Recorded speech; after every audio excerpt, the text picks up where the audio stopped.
Yo, yo, yo, what is good, YouTube? What is good, PlayStation Nation?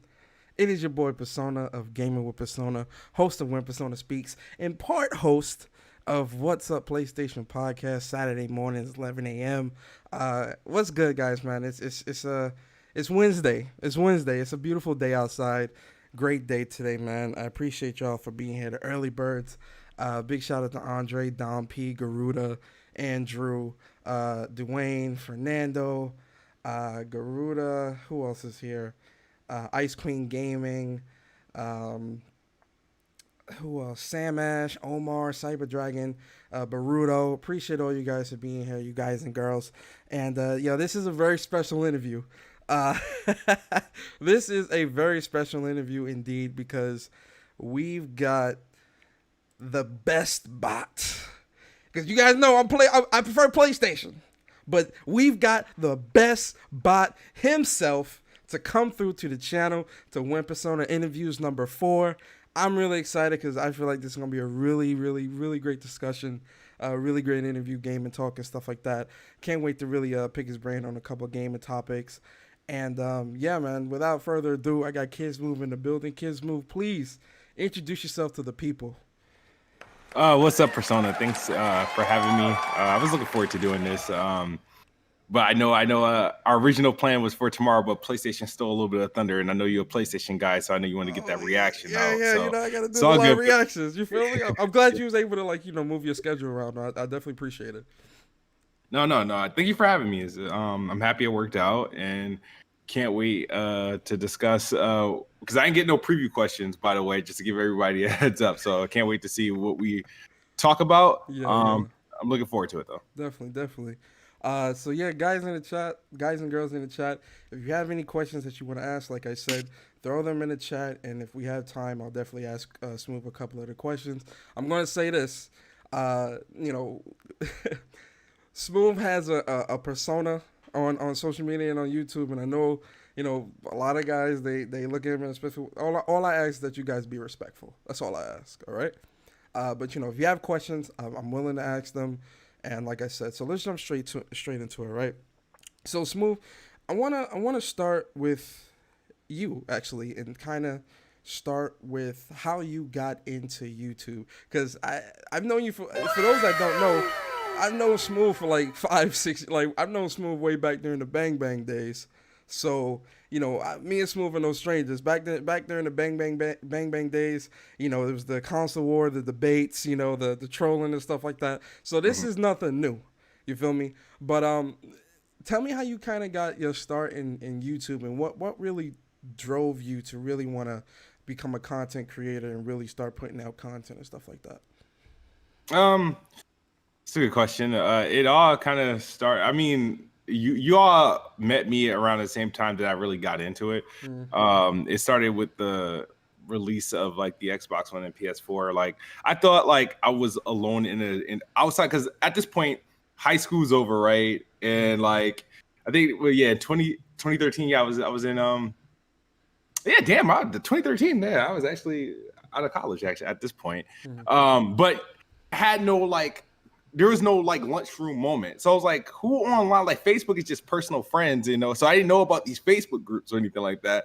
And Twitter, I was still getting used to. I wasn't really familiar with it. So I was like, I would just go to YouTube and look, and I would just type like Xbox, because I think I end up watching like the E3 on YouTube, because I think the day that it happened, I was working. And so I would watch, and then you started getting recommended people reactions, and then regular people started doing like videos and stuff that I was seeing. I'm like, oh, okay, all right, so there's people. Okay, this is like a thing.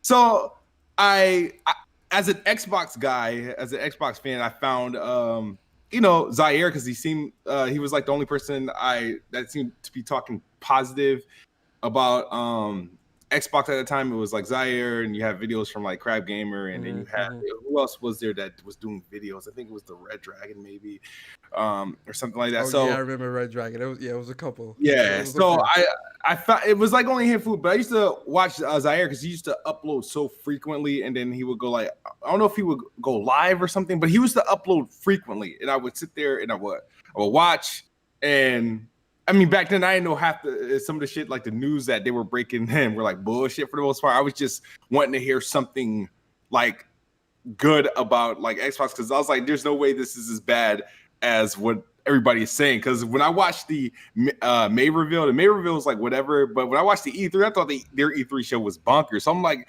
there's no way that this was a bad showing.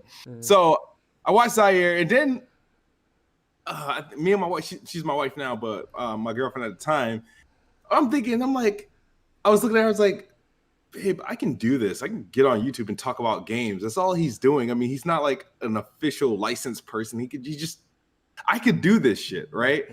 So when what happened was the Connect, like I ended up starting to mess around with it and doing videos, and then I gave it a shot and threw a couple of videos on the YouTube. A lot of people may not know that my first I think YouTube video outside of the rap songs that I had uploaded there, like from like back in the day, my first like gaming related one was I think like a freestyle on like Xbox and PlayStation. It's still there. It's like from like 2014 or some shit like that. That I did on Connect. And from there on, like once I started to get a little bit of like recognition, I think Zaire finally, responded to me. I think I reached out to him some way, somehow, and he invited me into his Bang Bang group. Okay. That's when the floodgates open. That's when it became legendary. Like, oh, this is what's going on. So it's like, and so that's honestly what from there on the Facebook group. And then seeing him do it, and then me putting myself out there, and then the debates, it just kind of just spiraled out of control from there, and it just kind of never stopped. But that's really what did it, though. Yeah, for those that don't know, like I said, Smoove was definitely deep in those bang bang streets. He's been riding for Xbox since day one. I'm gonna keep it real. And you know, I'm glad, and like I said, I'm really glad you came on the show. Especially, you know, I'm a PlayStation guy, you're an Xbox guy. It's good for us to like come together and talk. You feel me? So you know, you get into YouTube, right? You see that Zaire's doing it, so you're like, okay, you know, I think I could do this. You know, this ain't too hard. Now I remember you created Planet Xbox. I want to say like 2 or 3 years ago. I remember you was doing that podcast on your channel, and then it kind of stopped. And then I remember, I think it might have been last year, you was putting out a notice that at Planet Xbox was coming back, and you had got like a whole new crew. You got Nick Banks, you got Chris Righteous, all these different people. So like, what was the idea with Planet Xbox? I mean, it's called Planet Xbox. The idea was obviously to provide an Xbox-centric podcast. Yeah. Yeah, it's weird. I'm a horrible host when it comes to podcasting. Like, that's one thing I underestimated is doing a podcast. I can do these Best Spot Theories, these solo shows. Like a show like this is good. I like where you just have like just you and another person. It's dope. I think it's the easiest and the best controlled format. But remember, Persona, like Planet Xbox wasn't my first podcast. I had a podcast called Let's Talk Games, LTG podcast. Okay. Very multiple. I specifically had a Nintendo guy, a PlayStation guy, an Xbox guy, being me, and like you were trying to come from like you wanted to come at all sides with that part. I remember. Yeah, that was really the big thing, and then that one kind of went. How can I say? It kind of got. I tried to clean it up and got sort of commercial only because I was starting to get developer interviews, and I wanted to do something with that. So I linked up with we did like Hard Knock Gamers and like We Game Here. I started to do things once I started to go to like PAX and all the other stuff. I want to try to get like more legit. So that and then after a while, I forgot what happened with that podcast. It just didn't work. And then I ended up joining with like Tick and Hard Knock Gamers. We did the Writer's Block.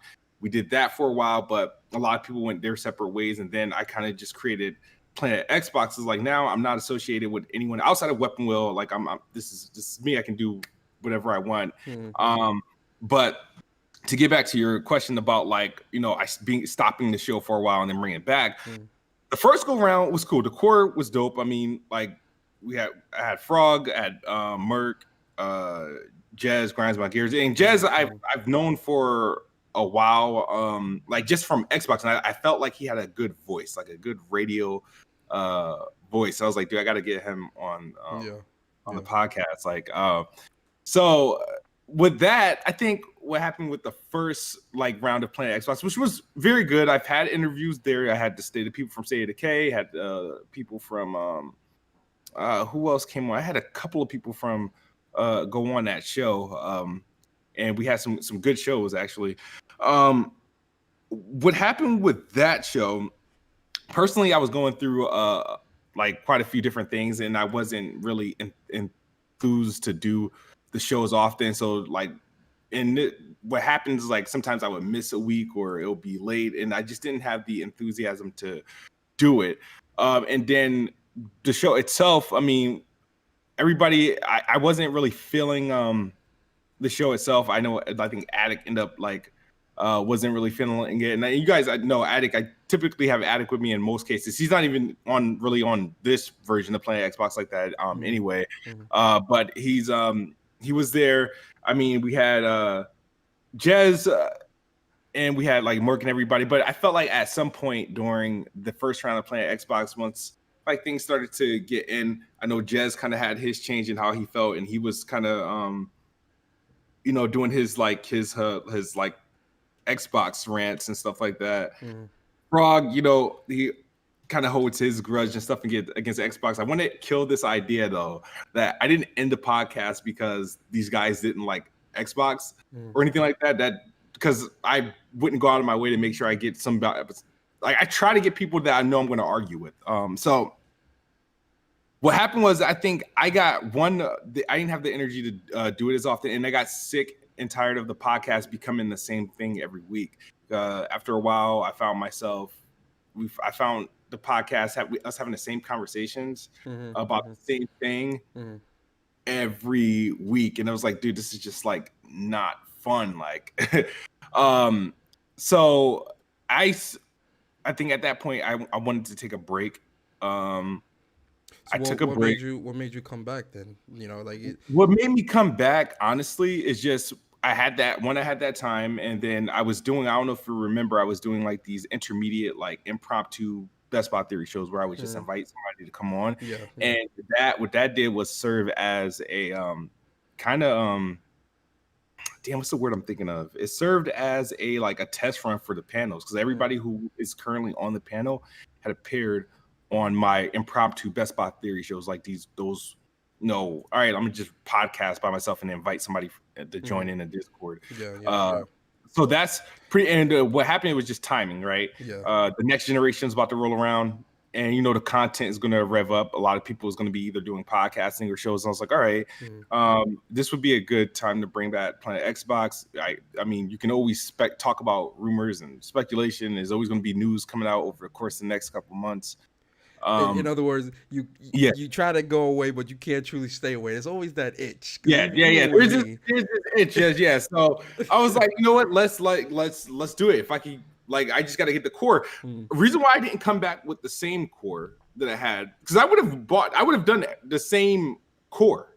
But what happened was, I think I want to say maybe 2 weeks into the first Planet Xbox break, like when we didn't do a show for like 2 weeks, Merc started the Ultra Preset podcast, and the Ultra Preset podcast consisted of everyone who was in Planet Xbox, and it took place, I think, the same days as Planet Xbox was. So I couldn't just be like, oh, hey, you guys all want to come back to Planet Xbox, and have them stop the podcast that they were just getting off the ground. I thought that would have been selfish.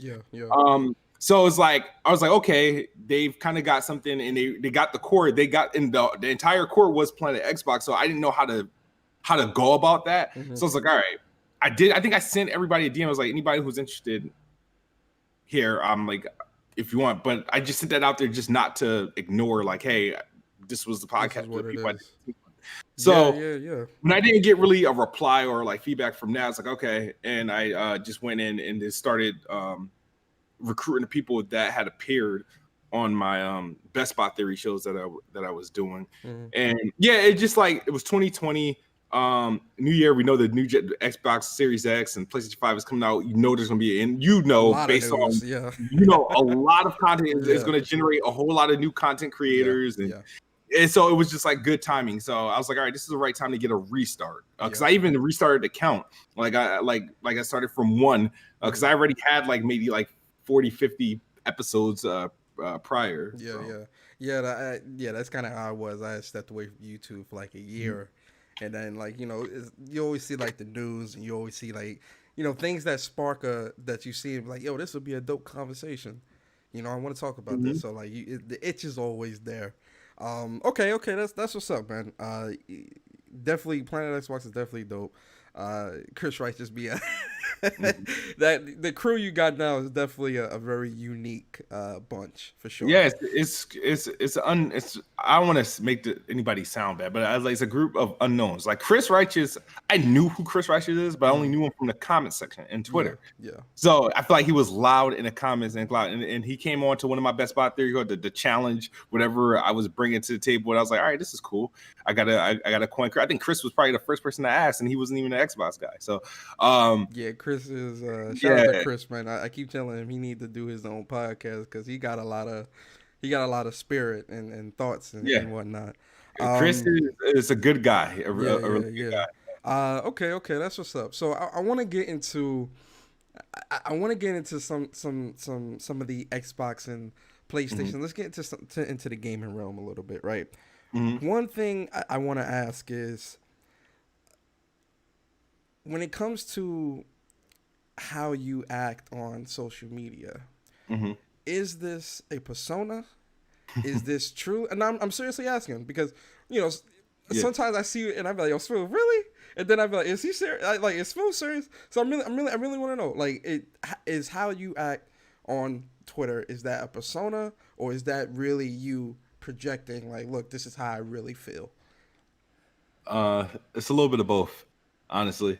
Okay. It's like, so all right. So for example, when you were going back and forth with Domino's, and you was like, was that a persona, or was that Smoove? Like, oh, the hell with this. This is not right. Like, what were your before you even ask that, I want to ask, when you saw the Domino's tweet, what were your thoughts? What went through your head? What were your thoughts? How did you honestly feel? I mean, what is your viewers like about cussing? I was like, oh no, listen, you're free to speak how you I was like, to me, I was like, these niggas, the audacity, they got the nerve. Like that's the first thing I came to me. If it was Wendy's, dude, I wouldn't have been popping. Like I love me some Wendy's. Like, and you know how Wendy's Twitter, they be popping shit and the shit's funny. Like I expect that from Wendy's Twitter, right? But I saw Domino's, I'm like, yeah, shit is not even good. So it just kind of rubbed me the wrong way. I didn't believe it or not, I didn't take it personal. The tweet, now the persona part is where the tweet came from, where I was like, I'm a tweet something, but I wasn't really personal with it. But the way everybody reacted to it, I was like, yo, it wasn't that serious. I'm not mad. I just wanted to point out, hey, they shit ain't good either. Like I was like, their pizza tastes like I do not like Domino's pizza. Their pizza is disgusting. I was like, you got the nerve to be the ones trying to jump on this Halo bandwagon, right? So that's what it was. It was just like an immediate like reaction. I was surprised that, oh, this is a legit Domino's account. So it was more of a, so it was real. Like it was a real reaction because I was like, they got the audacity to do this. And then the tweet was like, the things that follow the initial tweet was more so the persona. Like the initial tweet was real. Like it was just like, so that's how you were feeling in the moment. I was like, your pizza is disgusting. You got the nerve to be talking about Xbox. And then afterwards, then it's more so of like, let me play on that. So. Okay. And let's stay on that, because I mean, you're on social media all the time. We're all on social media. Yeah. We've all seen the Xbox game showcase, right? And when that showcase ended, Halo Infinite effectively became a meme, and not in a good way, right? Yeah. There was a lot of people, and I'm talking, Xbox, PlayStation, just people in general, that were very vocal about how lackluster not only the show was, but Halo. And let's stick in the realm of Halo for right now, right? In terms of the Halo Infinite gameplay and what you saw, right? Can you truly say that was could you truly say that was a good showing? Like, would you show You're that? you're asking what's the word? What do they call that when you ask like a loaded question? a loaded question, or a question you're trying to push me to an answer, a particular answer? I'm gonna be as consistent as possible. Mm-hmm. Like when I saw Halo at the time I was watching, if anybody was watching the live reaction, my face, like I was, and I was in excitement. Like the whole memes and stuff, the stuff that people were pointing out, I didn't realize until afterwards. It was like for that moment, I was in a high because I genuinely am excited for Halo. It's been 5 years. I want a new Halo experience. I want to play the multiplayer. I mean, Halo 5 still holds up well to this day. When I saw the gameplay, I was excited. I was happy for what I was seeing at the time. So at that point, I wasn't in Digital Foundry mode at that particular point in time. So it's easy to go back and be like, oh yeah, it doesn't look that well. They should have did this. But realistically, my honest thoughts at that point in time when the trailer was playing, the gameplay was going, I was excited. I was truly excited. Mm-hmm. So to me, I felt fine. But what typically happens is when you have like everybody on Twitter and everybody giving their rapid reactions, and you know the trend, and everybody is trending towards a certain way, like, oh, this is bad, this is ugly, it shouldn't look like this, and stuff like that. Mm-hmm. It does have even if you don't want it to, it does have an impact on your initial thoughts. Okay, so then so then let's leave the Twitter folks out of it, right? Yeah. Just Smoove. I'm only want to focus on Smoove, not the trolls or the console war. I only want to focus on Smoove. So when I saw, I was happy. I was excited. So you were excited in the moment. In the moment. Yeah. Okay. Yeah. Now let's fast forward a little bit. Mm-hmm. An hour or so, 2 hours after it's shown, and you really had time to process. Mm-hmm. The excitement that you had going into seeing the gameplay, when you left out an hour or two later, was that excitement at the same level, or were you feeling a little less excited because it didn't necessarily look? See, Persona, I can't. This is where the issue is. It's at that point, I'm now being impacted by everybody else's reaction to it. So that's everybody else's reaction is what brought how you felt about the game down, or was no?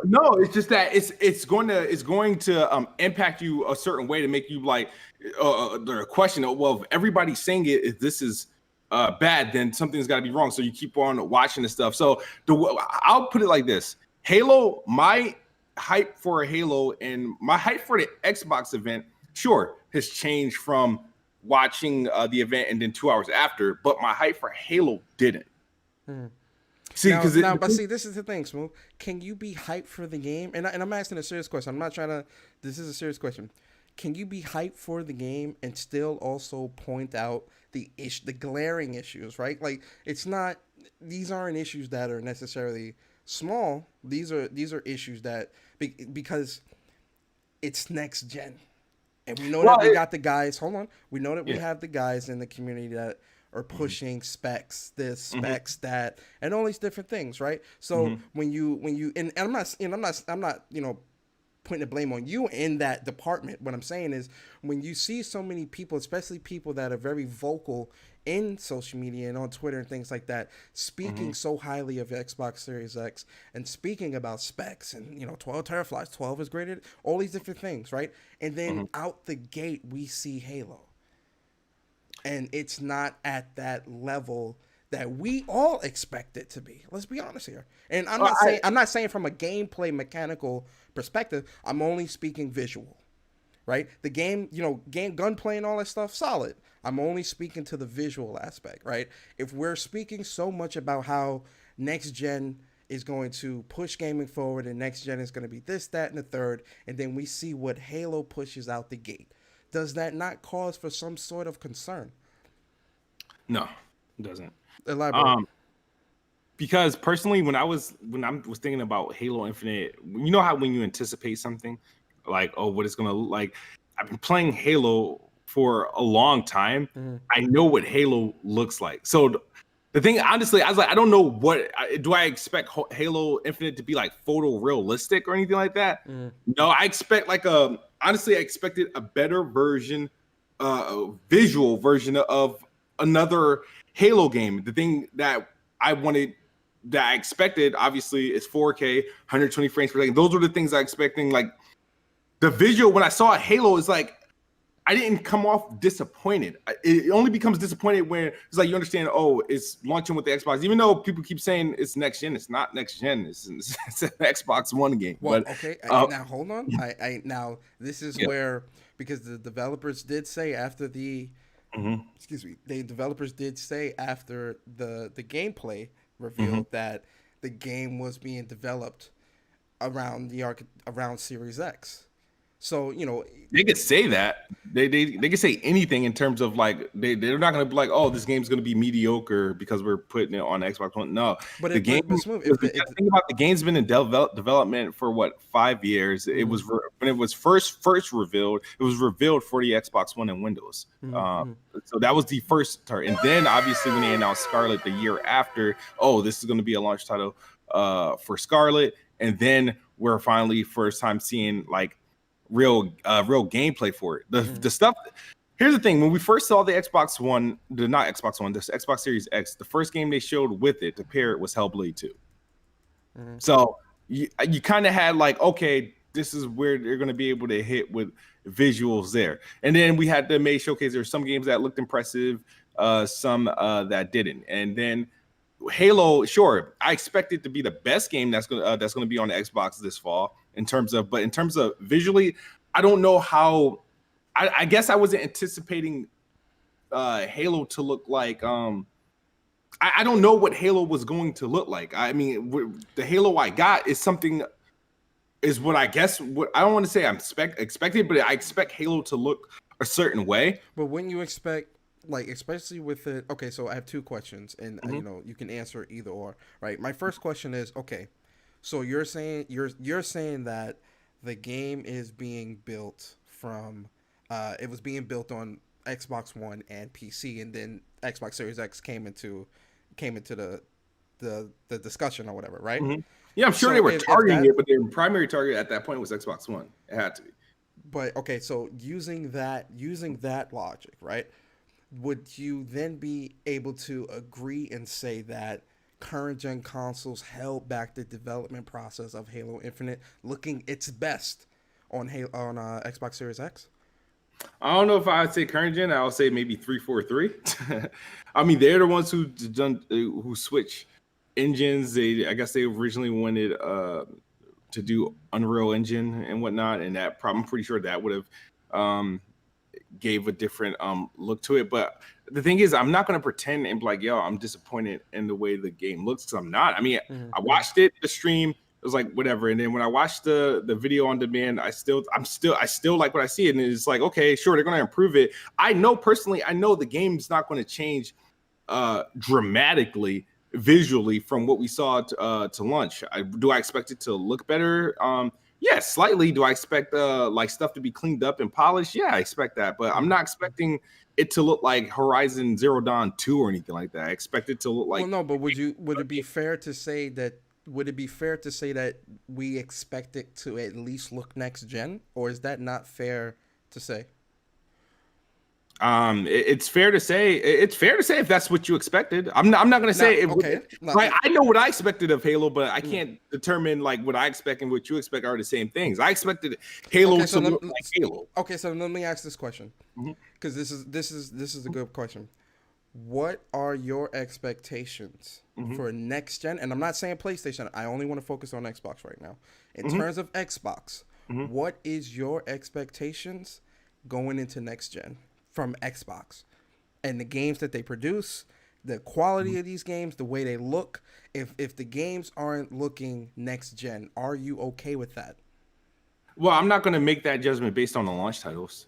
That would be a mistake. I think no, I expect visual games. Like I expect close to photorealism. I expect native 4K. I expect 60 frames per second as a standard. I expect 120 frames per second. I expect those for next gen. Do I expect the games to look better? Sure, but I'm not going to sit there and run out on a leap and be like, oh, the game that launched on the launch title for Xbox Series X and the ones that are also running on Xbox One, oh, these are where the game's going to be capped at. I know that's not going to be the case.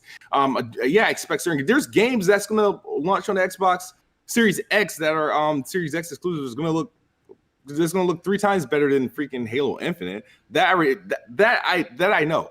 There's going to be games that look better than Halo. We already seen games that look better. So I'm not gonna say, don't take my impressions of Halo that I'm not bothered by his visual fidelity as me thinking, oh well, I'm accepting less for like next gen, because I don't think Halo Infinite, even though it's gonna be the best game that comes out this year, I don't think that's Xbox Series X's ceiling or anything like that. That's not their ceiling. Okay. No. Okay. What do you think would be their ceiling? Well, yeah, I guess I can access. What do you think would be their ceiling?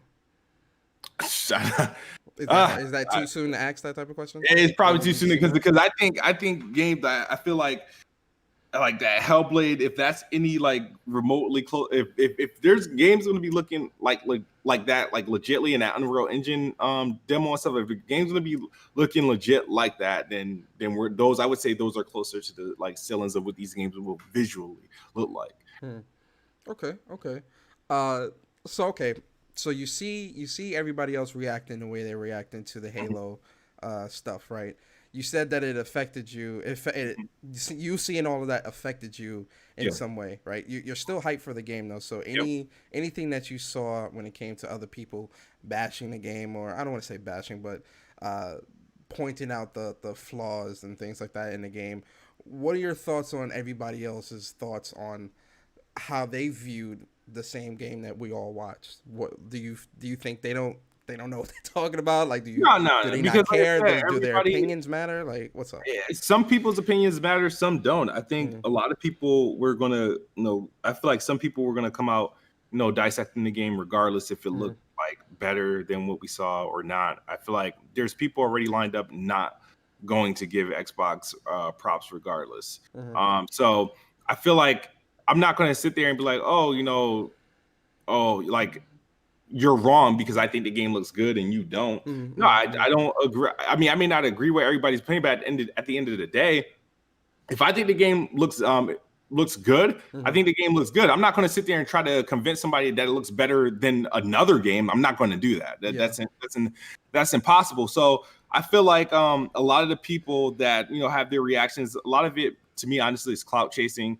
Clickbait. People want to be the first, especially in today's society, want to be that first person or be that person to say something, to like diss something, to get those retweets, to get those likes, and to be that first person on it. Every time there's something, whether it be an announcement, game, or something happened in sports or a movie, it's got to be that person that that dogs the shit out what they just saw or something that. Right? And it's going to get an immediate reaction. People share negativity. Sure, there's like legit, like there's like people's opinions that I may disagree with, and videos dissecting it of the Halo that I told you it would jade. Like, I'll tell you this, be quite frank with you.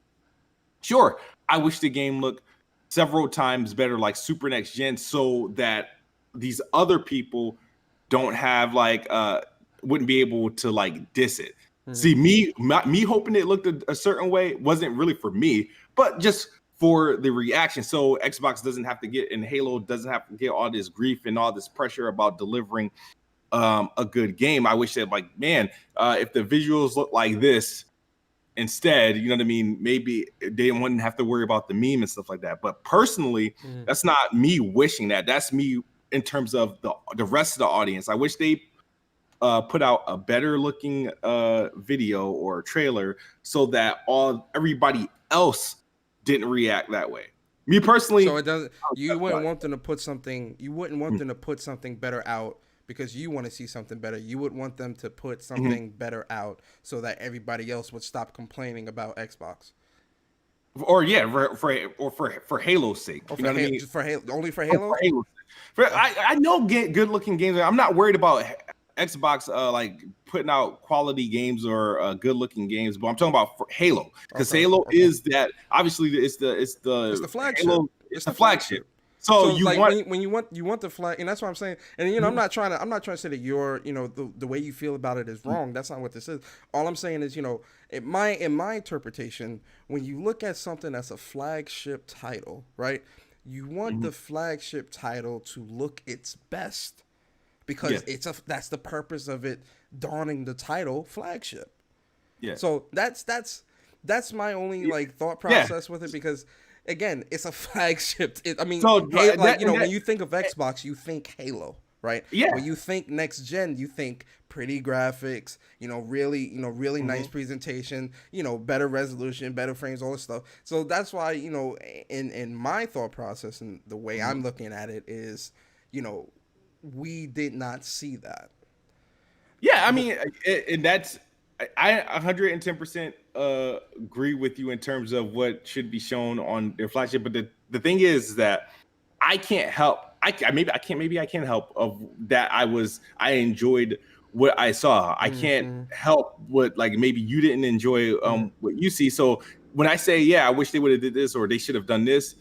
I'm doing it. I wish they did it for everyone else's sake, for the simple fact. Sure, I'm sure if the game looked 10 times better, I still be hyped for the game. It's Xbox, it's Halo. I'm still going to be hyped. Mm-hmm. There's not much you can. You got to really fuck up for me to throw me off on Halo. But it's nice to see positive reactions and hype and surprises and stuff like that. Sure, I know how I'm going to react, but you want to see the other instead of just seeing everybody just jump on it and everybody being the first, like, oh, let me see This who's going is to make the funniest joke. Da, da, da, also da, da. jumping. You don't like people like jumping on Xbox and making fun of them and all that stuff. Yeah.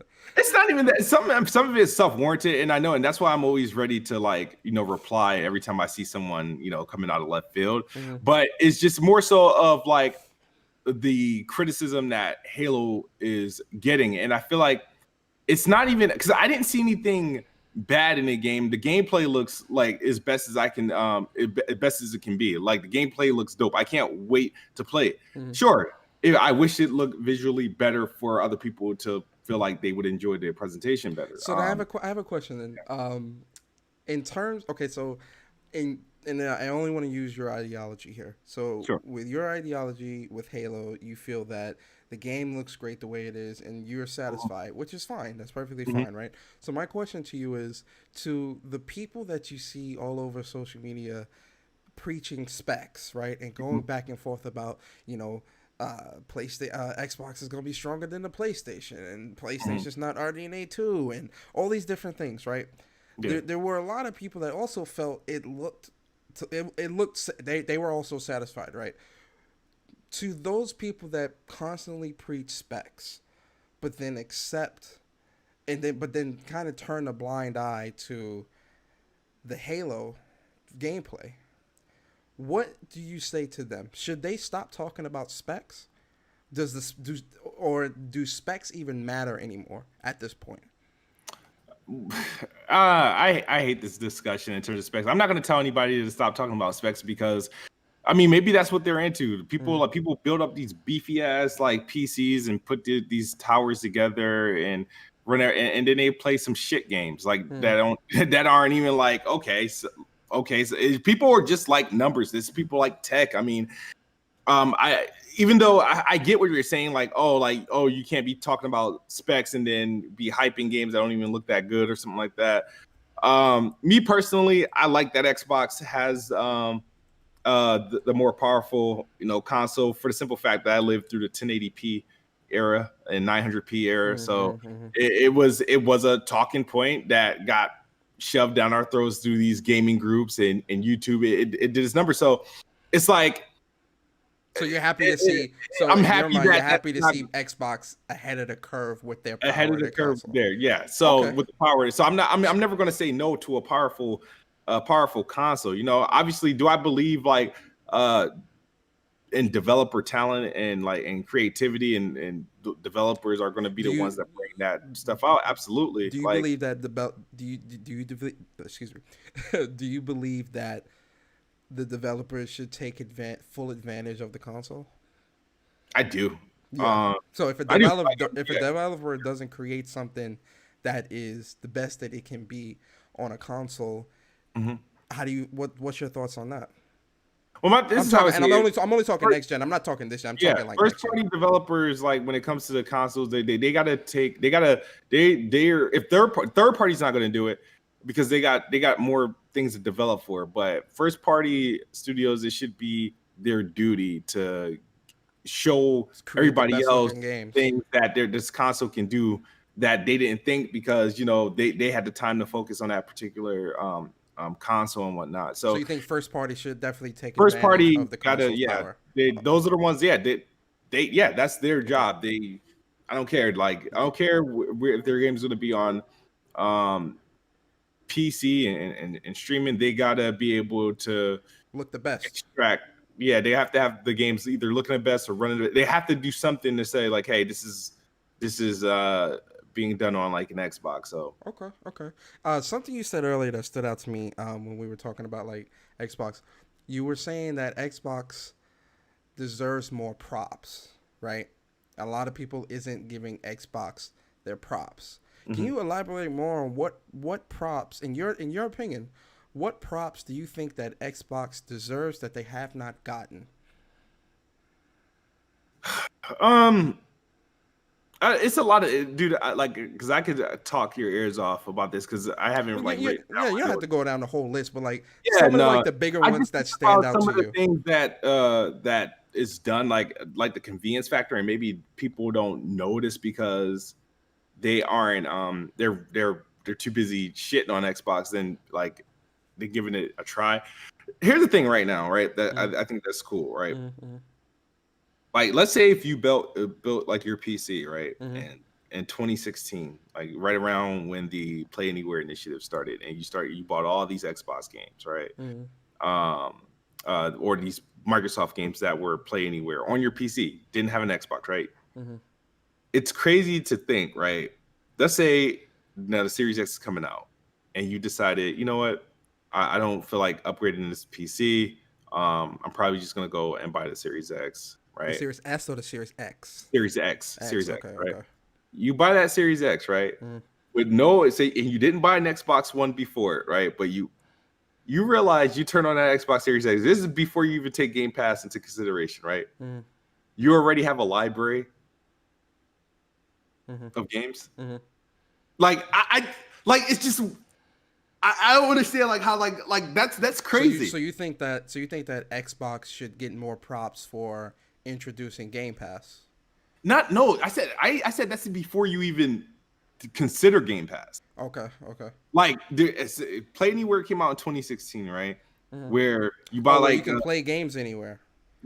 yeah, well, yeah, Mm-hmm. like Play The Anywhere, like Play when they Anywhere start thing. first, they started with PC, right? Yeah, yeah. Like I think Quantum Break was the first Play Anywhere game, but like let's say if you like, I'm a buy Xbox games, but obviously I'm buying on PC because I'm a PC gamer, right? Mm, So let's say, and then you walk into next gen because you decided you weren't going to upgrade your PC, but you were instead going to go with a cheaper console, like I'm assuming Series X, going to be $500. mm. You realize when you turn on your Xbox, right, you already have a library for what you did on PC.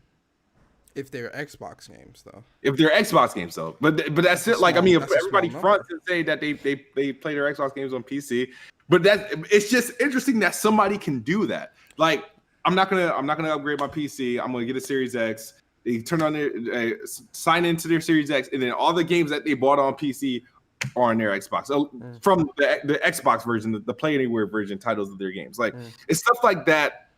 And being able to go from my Xbox to my PC to my tablet and whatnot, I think shit is cool. I feel like the Game Pass is. I mean, we praise Game Pass all the time. I mean, it did a lot. I mean, I think I touted on one podcast. I was like, I spent like damn near $1,800. I think in 2015 Mm, on mm, games. On games, a lot of them were misses that mm, turned out to be backlog titles. mm, It's like after a while, you can't afford to do that. You know, like I like to play games, I like to try new things. So if I couldn't get a review code for a game, obviously I'm going to buy it. mm. But Game Pass is that thing that where I don't have to worry about. You ever look inside the PlayStation Store and you be like, that looks interesting, but you really don't want to like buy it. Risk it. You might look at YouTube to see if you can see a review or see if somebody streamed it or something like that. I mean, Uh, I'm big on, for me, like I buy a lot of games. yeah, I buy a lot of games, I'm but willing to take, for me, I'm willing to take, and I understand that everyone isn't me, right? yeah, But I'm willing to take a $60 chance on a game that I've never heard of or a new IP or something like that, just because it looks interesting. Like if I check the gameplay or whatever, I see the hmm trailer, I'm like, oh, yo, this has me interested. I'll buy it. And if it's an L, then it's an L. But I have disposable income. I understand that everybody isn't yeah, like me, everybody and everyone don't. isn't going to be able to do that. But at the same time, Mhm. with the whole PC, scenario that you put, that's some so the Xbox Play Anywhere. You feel like that's something that that Xbox does not get enough props from Yeah, people. I feel like Xbox in general doesn't get enough credit. I feel like for every good thing or whatever anything they do, whether it be news, they give an announcement, they give you an Mm-hmm. update, Mm-hmm. anything that's like I guess something that would be like rather it's letting you play your controllers, going back and a backwards compatibility and updating all those games to make them look current gen, um, or even next gen. It's like they don't get like credit for that. I think, and people are always jump to criticizing them. So they can literally announce anything they announce, whether it could be like something positive, and then somebody will find a way to criticize it and make it seem like a bad thing. Like Game Well, Pass you is have bad. to. Well, Backwards compatibility bad. Control using your old controllers bad. Everything is like deemed bad. Games going to well, PC Smoove. Look, bad. look at it like this. Look at it like this. Right. I hear you. Right. When you look at Microsoft and what Microsoft has been doing the past 2, 3, 4 years, yes, the backwards compatibility and all that stuff is good to people who care about it, right? Backwards compatibility with the controllers. That's good to stuff. That's good to people who care about it. What was the other one? Oh, Game Pass. Game Pass is something that I feel like Game Pass is an anomaly to a degree. But when it comes to the forward, because we keep looking back, right? Game Pass is a lot of old games, and then the new IPs and stuff like that, or the new not new IPs, but the new games that Microsoft has been that they're going to put in their day and date. When it comes to their new games and their new showings and what they're putting out there, it's not good. I mean, that's subjective, No, but no, it is subjective, but the thing is, they're what they've been providing to the gamer. Okay, so for example, this generation, do mhm. you think that Microsoft had a good generation? Do you think that um, Microsoft had a good generation and that they're ending the gen strong? what do you mean by good generation? You turn talking sales or their No, I'm releases? just talking, releases, the sale, everything. Like, was Yeah, I mean, in your I don't. opinion was my In my opinion, as an Xbox customer, I mean, mm, I think I would say for the most part, I was satisfied with the exception of 2017. okay? What 2017, I would always consider the worst year in gaming for why? Xbox.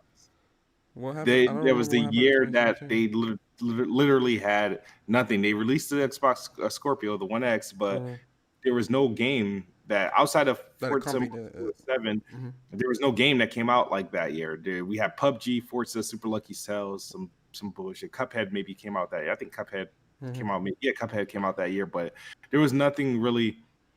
Yeah, it was just very. You felt the void. It was the first time I felt like I that it was the first time during the generation where, as a customer, Xbox felt like a last place console because there was literally nothing So what worth place would you there. put Xbox? And at the end, we're at the end of the gen. We're like 3 or 4 months from next gen. Mhm. What place would you put Xbox out of the big three? So Nintendo, Xbox, and PlayStation, from one being the greatest to three being not so great. Where put the big three in order for It's me not a for you. really a fair assessment because I'm extremely biased. I mean, at the end of the day, throughout those years, majority of my time was still spent on Xbox. Sure, would I tell you, oh, what out of the big three who released the best exclusive or first party content? I'm going to say PlayStation. From 2016 onward, they had the better game. Well, Well, no, in terms 2016 of like just ending the gen strong, like just ending overall the for gen. you, It depends. I don't the like big three. people. I mean, And then the big three, like Nintendo, is this really the end of their generation? I've barely played any Switch games. Like there's Nintendo was always going to be in last place for me. Okay. PlayStation, sure, they had three hits towards at what in 2020. You got Final Fantasy, you got Last of Us, which I think is the crown jewel of the year. Ghost of Tsushima, I know it's hit or miss. Me personally, I'm not really fucking with it like that. But in terms of like who releases, I mean, the year still has to end because Halo's technically still Halo Infinite and Crossfire is still coming to Xbox One. So those are, I mean, what happens if Halo is a GOTY nominee? Is that not worth? I'm not going to give that. Oh, you think Halo? You think Halo Infinite has the potential to be Game of the Year nominated? I think potentially. I think everybody's looking too much into like Craig, and they're. Instead of they're not looking at Halo being of an idea of Halo being actually a good product or a good game or a good experience. They're really just looking at it, and there are a lot of these people who care about gameplay and story are now putting graphics over everything, whereas they just last year they weren't about that. So I think okay, sorry. So not just to be fair in terms of I couldn't say overall who had it better, but if I had to judge categorically, yeah, I was like, if we're talking just games to this point, PlayStation easily. But we go PlayStation, Xbox, and then Nintendo last for you. Yeah. Okay. Quick question from Andrew Wilkins. He says, "Can you ask Smoove what's Microsoft's obsession with cheap games with deer in them, and if he's satisfied that this is Xbox's ideal games they shown now?" He said cheap games with deer in them. Yeah, with deer. I think he's talking about Everwild. Everwild. Okay, Everwild. I don't think Everwild is going to be cheap. And the other game that has deer, that game is out yet. It's an indie game.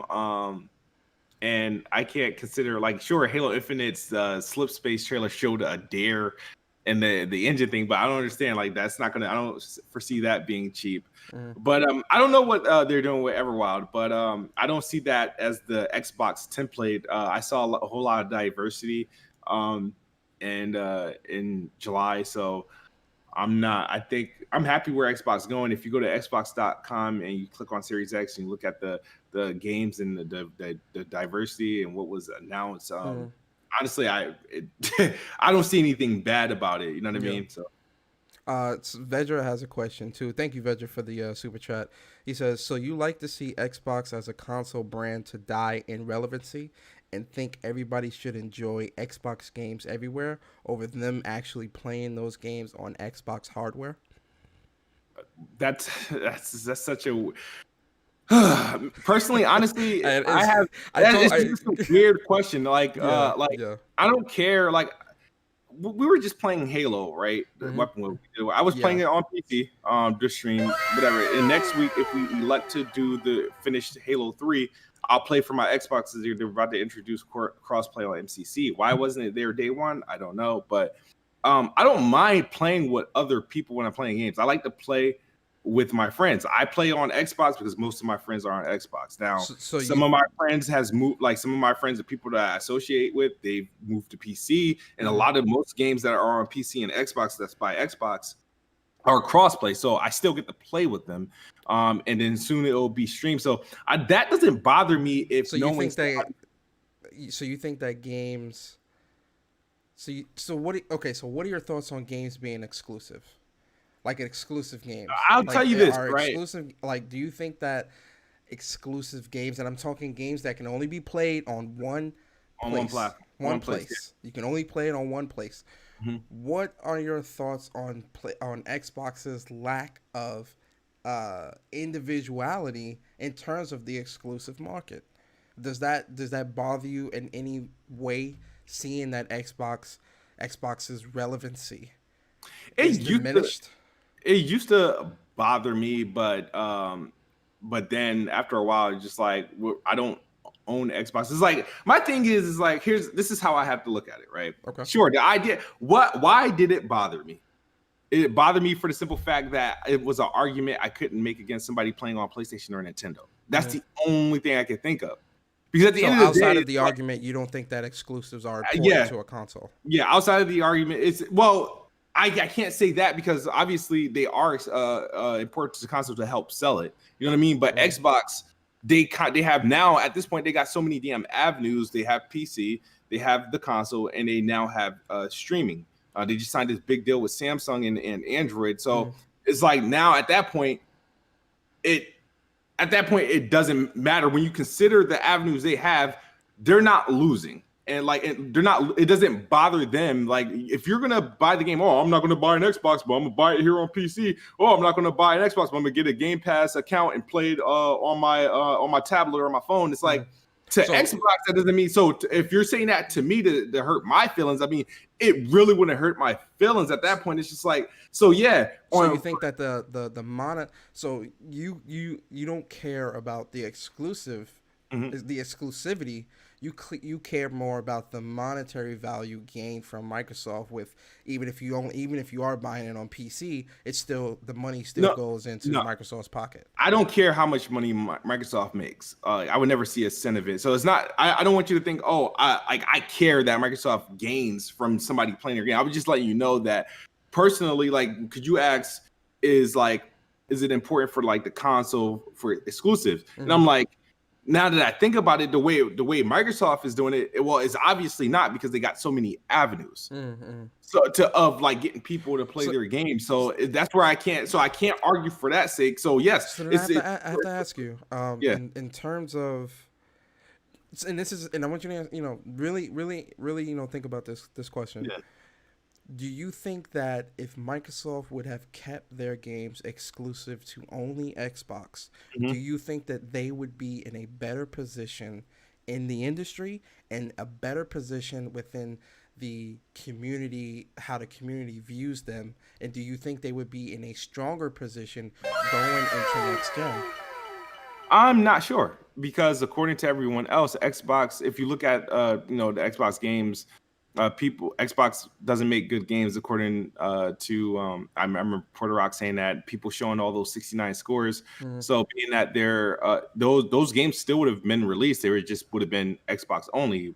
Do you think all those releases from 2016 to now would have put Xbox in a better position for them being only on Xbox? I think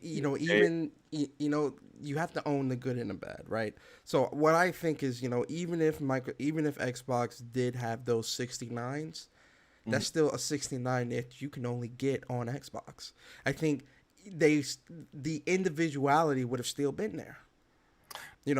I think that's what's important. Like for me personally, like when I'm looking at this whole gaming space and we're looking at how PlayStation's moving, we're looking at how Nintendo's moving, then we look at Microsoft and Xbox, and it's just like, I feel like Microsoft does not have an identity. And if I was someone, and maybe it could be because I prefer PlayStation, not necessarily, a lot of people will say, oh, it's because you prefer PlayStation. No, it's because when you look at Microsoft and what they're doing, I feel like Microsoft does not care about their Xbox. I'm not saying, not PC. I'm only focused on Xbox. They don't care about their Xbox customers. Console.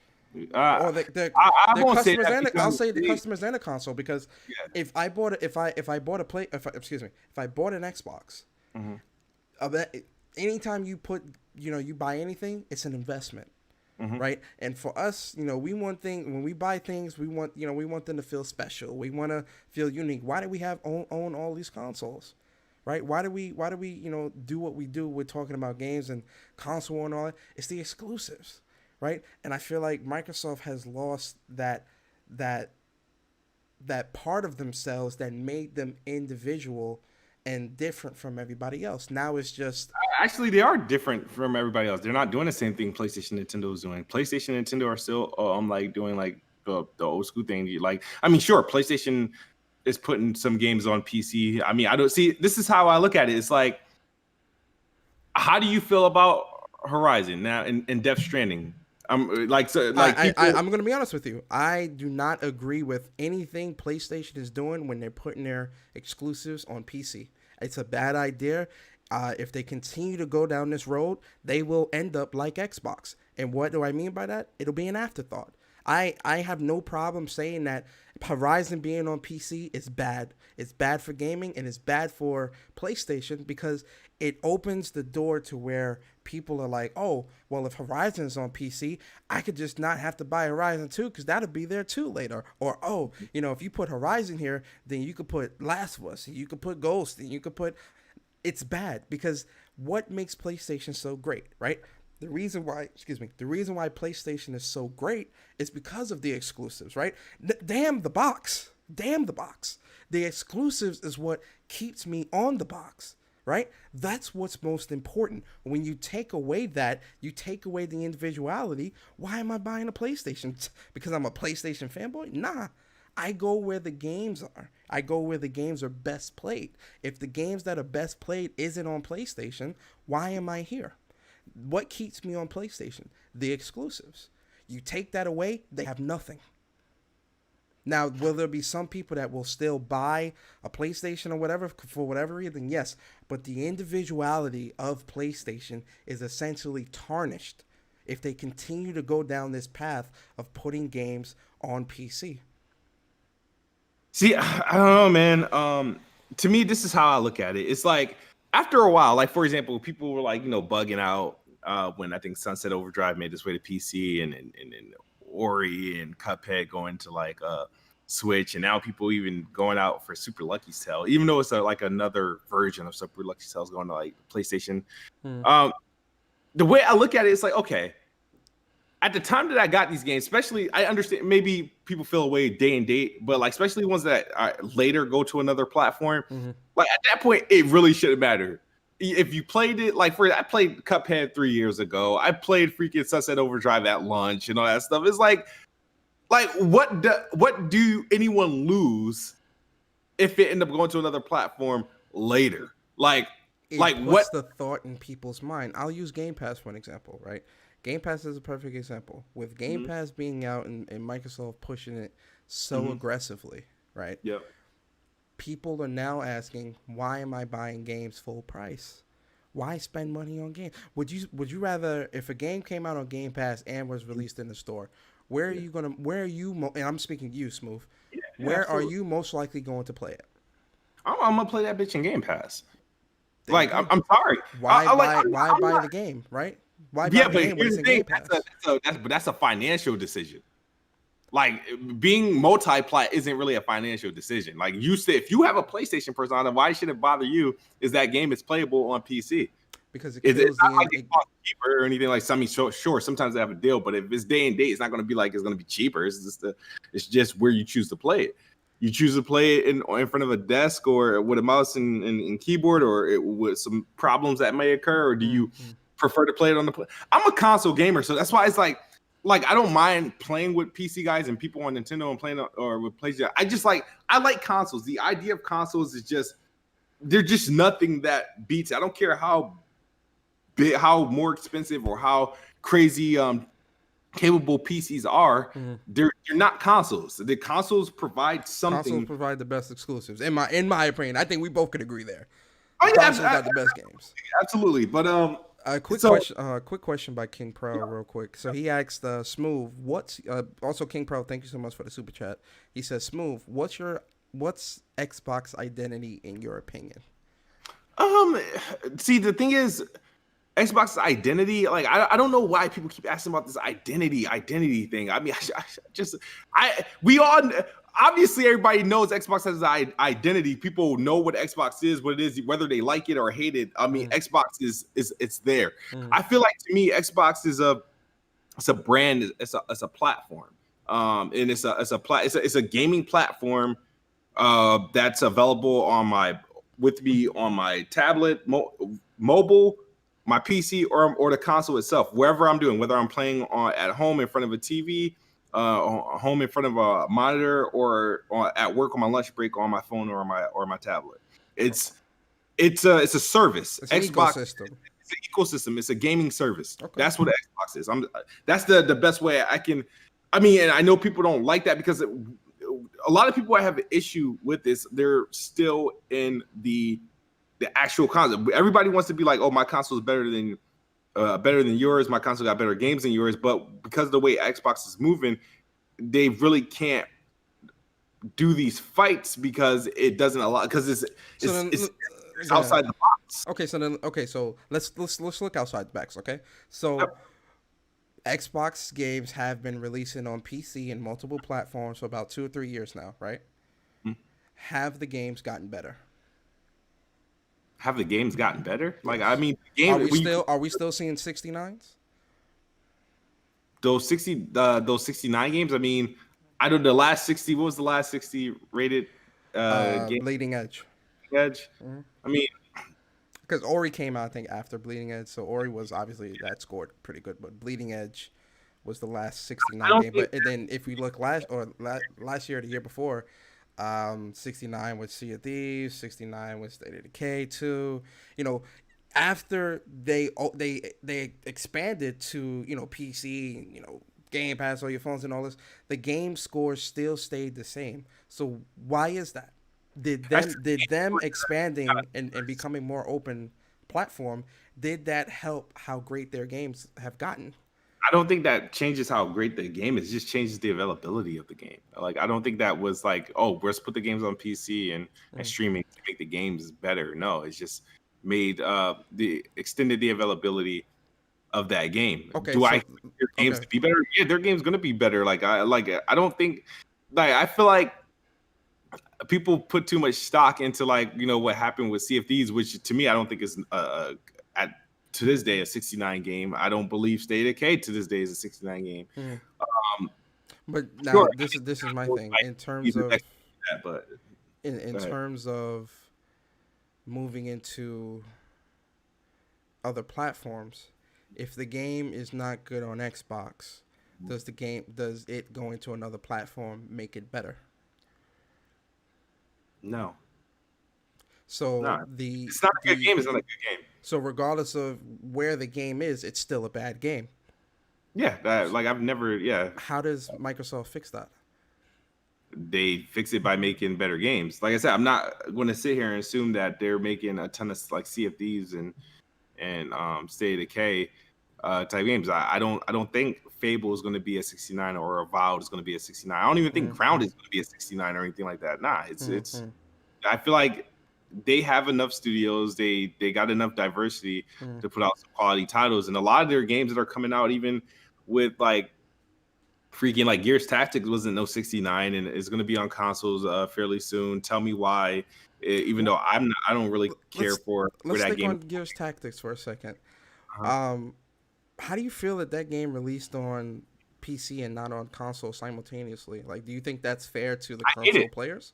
I hate it. I hate the idea of catering to these fucking desktop dwellers. Mm. Um, First, I don't know what how special these guys are, what they do. Like I feel like when I see Xbox and Xbox first part, I think of Xbox, I think of the console. I don't think of like PC. So at minimum, I expect those games to come out with the PC version at the same time, play Mm. anywhere. Mm. Um, that's what I expect. Like I just catering to PC first. I'm not a big fan of it because it's not fair to me as a console Player. um, player. Like I'm a console dude. Like I don't care. I have a PC, sure I can do it.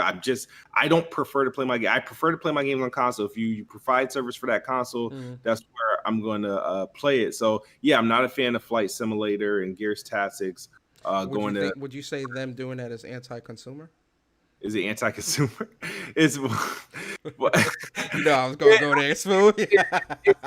it, I won't say it's anti-consumer because somebody's happy, somebody's getting benefiting it, But and somebody's not. You're not benefiting. The Xbox community is not benefiting from this. the, Is the, that the wrong? the console guys, yeah, it's wrong because it's unfair uh, to the that fronted that bill, and that's the Xbox console guys. We Okay. fronted the bill.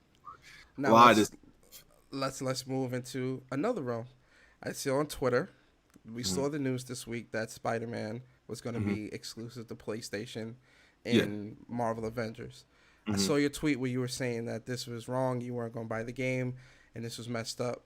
Nah, I didn't go all the way there. I just said, "LOL, I'm definitely not buying this game now." And that was the second tweet because they plan on putting more exclusive content to the PlayStation version. I don't Why? think So you wouldn't buy the game because of that? Honestly, I had no intentions of buying the game anyway. I was gonna wait until next gen because it was coming out too late into the generation for me to like. I was like, I'll just wait till till the Series X and the PS5 come out. What happened with that is that I remember Salty is gaming. Shout out to him. Yeah.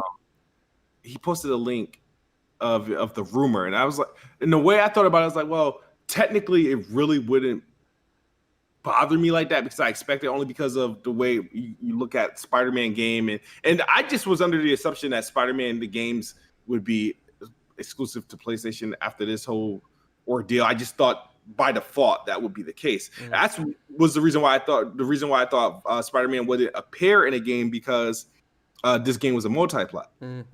But I was like, if he would, it would probably be some console bullshit. So when he posted that, I was like, well, when you consider what the relationship between Sony and I think they acquired the license for the games. I know they own the movie license, but I think they at least got some sort of license agreement that's like I think 10 years or so for the game. It shouldn't bother me because I was like, I'm less here. The reason why it wouldn't bother me because PlayStation has the whole game exclusive. And honestly, I can tell you right now, I would prefer to play a Spider-Man game than play Spider-Man the character in the Avengers because it's not going to be the same experience. You're just using the skin. The game is not going to be as open as Spider-Man was. You're not going to be able to do all the same things you did in Spider-Man the game that you're going to do in the Avengers. It's instance based, so it's going to be a lot of stuff. I think it's going to be a lot of stuff to do, and like from the 2 war tables that I watched, it looks like it's going to be pretty sizable arenas and areas you'll be in. Like you could be in the city and all this other stuff. So my take on it though, like I'm not a fan of the reason why I can see why people are bothered, and I get bothered. I hate it when Destiny did this bullshit in Call of Duty, and I don't like when people take content, right? And like so Spider-Man, I understand Spider-Man now because of the deal they got. I don't like it, but that's not really a reason because I don't think I would play it on PlayStation anyway to play as Spider-Man. I don't intend, like I said, Spider-Man the game versus Spider-Man the character are 2 different things to me. I like to play Spider-Man games. I'm not a big fan of Spider-Man the character just to be a playable character somewhere. So do you think that Spider-Man being on PlayStation and not playable on any other platforms is wrong? It's wrong because of the character he is. It's Spider-Man like it's Spider-Man. Elaborate on that. I don't know what you mean by that. That's like taking like Spider-Man is obviously he's an iconic character, right? At least I think. Yeah. Same thing with like Batman or fucking like let's imagine if Star Wars or something concerning Mickey Mouse was exclusive to like one platform. I think. Oh, my phone's gonna start ringing. I apologize. No, sorry. Let me just hang that up. My bad. Yeah, no doubt. King Pro, thank you so much for the super chat. Since Phil Spencer has been boss, he carries a PC over Xbox. Big facts. All right, my bad.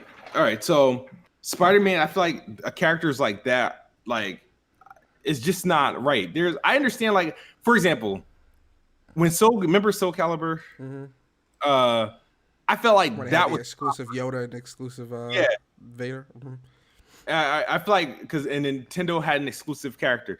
Like if PlayStation had a character that was exclusive to PlayStation, right, in the game, that wouldn't bother me. That's their licensed product, and you can only play that character on the PlayStation version because it's a PlayStation licensed product. Like if Nintendo was getting Avengers and they decided to throw a Nintendo character in there, like as a playable character, makes sense. It makes sense. Well, go ahead. No, when you consider like things like Spider-Man and stuff like that, it's just like, dude, this is just getting out of hand because at the end of the day, right? It's like they're doing these deals where, and I don't like no games for doing this. When you put in missions, characters, like stuff that should be available to everybody in the game, everybody's gonna be paying it. I feel like because as an Xbox guy, if I was interested in the Avengers, I should have to pay less for the game because you're not. Characters are free. You're not paying anything for them. I should have to pay less because that means one version of the game gets Spider-Man. That should be a premium. But wouldn't you rather instead of bringing PlayStation down, wouldn't That's you not rather? Well, no, not bringing them down as in condemning them. What I mean is like instead of having PlayStation dial back how they do business, wouldn't you want Microsoft to get as competitive as PlayStation and also start doing some of these deals and make it more enticing to own sure. an Xbox? It'd be great for them to do that. It's like I said, stuff like that is only good when everybody participates. So I feel like don't offer a fucking deal like that. Just by default, gives PlayStation Spider-Man. By default, give Xbox Wolverine or something, or fucking Black Panther, give something, and give PCs something. Like just do that out of like just and make those, and then from there, if you want, go ahead and charge for them like when they're available. But like the freaking cater to one fan base or user base, just I just think it's unfair. It's like, sure, if Spider-Man is just going to be on PlayStation and Xbox gets no additional character or anything like that, or that's where it's kind of fucked up. It's like, give us an opportunity or the option to play as like a character later. Don't just sit there and like start babying them. And they do this with PlayStation a lot. Is it babying them, or is PlayStation moving more strategic in how they do business with these different games? Everything is all about money. PlayStation is moving strategic. I feel like Sony is going to be very light for the next couple of years, so they're going to be doing a whole lot light in what way? Light in like first party offerings. Smoove, come on. Did you see the PS5 event? Yeah, I saw it. Come on, Smoove. You think they're going to be light in how many years? Like what, in the next 2 years? I feel like in the next 2 years, I feel like gaming's going to be light in general, and next year, for the simple fact that a lot of people don't understand like what the impact of COVID, and so you got to understand some games had to get delayed. So there's probably a lot of releases in 2021 that we didn't know about yet that got pushed. And there's going to be a drought. There's going to be a gaming drought. I don't see it. Oh, okay. I don't see a drought happening on PlayStation. I hate to say that, but with what we've seen from the PS5 event and what we most likely will see tomorrow. What's the next game? Say it again. After Miles Morales, what comes out next? Well, launch is slated is Kena, Spider-Man, Miles Morales, I think Little Devil Inside, Cyberpunk. Like, there's a ton of different games coming out, and then within that first year, 2021, we've got Sackboy. We've got GT is also a launch game, but we got Sackboy. We've got Destruction All Stars. We've got the Horizon Forbidden West. All that, a lot of good games releasing within 2021, within the year of 2021. Plus, with this state of play, they're also going to still be showing games that's coming out for the PlayStation 4. And they're also going to be giving updates for games coming out on the PlayStation that they've shown already, like updates for those games as well. There's things in the works. You feel me? There's definitely things in. Oh, Ratchet and Clank. Thank you, Guap. Stealth. Shout out to Court. He wanted to ask you. So why did Microsoft didn't approach Square Enix to get somewhat exclusive to the Avengers? That's what I'm saying. According to Square Enix, they signed up or they partnered up with PlayStation. They didn't. Well, doesn't that make you question like why is it? No. No, not that deal. What I'm saying is, when you see PlayStation getting all these deals, you see PlayStation getting all these exclusive contents. When you see PlayStation getting, all of the exclusive games, the exclusive content, the exclusive partnerships and things like that. When you see all of this happening for PlayStation, even Nintendo, right, with a lot of what they're doing, but you're not seeing a lot of it. Go ahead. So didn't Nintendo just announce a bunch of Wii U ports again? I mean, listen, they've been announcing Wii U ports since the beginning. But when you see all this happening for PlayStation, right, does that not make you turn and look at Xbox and say, what are we doing here? Like, when are you going to start getting this competitive? Because the way I see it, right, and, let me know if I'm wrong. The way I see it is when you have a fan base, right? Like, for instance, let's use your YouTube channel. Mm-hmm. On your YouTube channel, right, you've got about 10,000 subscribers. Congratulations, by the way. And you have a duty to your fans to provide specific content that you know that they like, right? They love Planet Xbox. They love when you do the Patreon stream challenges, right? They love when you do all these different things, right? You're providing content, and you know the way you act, the way you are, your personality, all that stuff, even down to your personality, that stuff is exclusive to your platform because no one else can be like Kidsmoove. Am I right or wrong? You're right, So but when it comes to PlayStation, right? PlayStation has a fan base of 112 million. Congrats to PlayStation. And PlayStation is doing everything in their power to make their platform, their ecosystem, as appealing as possible so more people can, oh, I gotta buy a PlayStation for this, I gotta buy a PlayStation for that. My question is, why look at PlayStation and PlayStation fans, or the people that do business with PlayStation, why look at them as them being in the wrong instead of looking at Phil Spencer, Microsoft, and the Xbox community for not wanting the same things and expecting Microsoft to get as, if not more competitive, so that they can pull more people, even if it's not an Xbox, into that ecosystem. You know, Game Pass, whatever. Why not look at Microsoft and expect that from them? Why be mad at PlayStation and the developers? um, I'm not. It's not even that I'm even like mad at PlayStation. I just think I think some things are like that shouldn't be done. Like marketing deals will always exist. And like at the end of the day, it'd be exhausting to keep begging for fucking marketing deals at the end of the day, especially on like games. I just think I feel like some business models just aren't that great. Content like withholding content, or like, you know, giving only one platform content, just give them the whole fucking game. Like at that point, like you obviously by your partnership, you are telling people to play it on this particular platform. Mm-hmm. That's how I look at it when it comes to marketing deals. It's like you're pretty much telling me to play it on this platform. Is that wrong, in your I mean, opinion? if you're a third party and you put out a product for multiple platforms and you're telling me to play on this platform, I mean, I think it's kind of odd. I Okay. mean, PlayStation, I don't mind PlayStation telling me to play it on their platform. It makes sense. They have to sell But you. okay, I don't want Square Enix to sell me a PlayStation. Square if Enix needs to sell me their game. Don't sell me a PlayStation. mhm.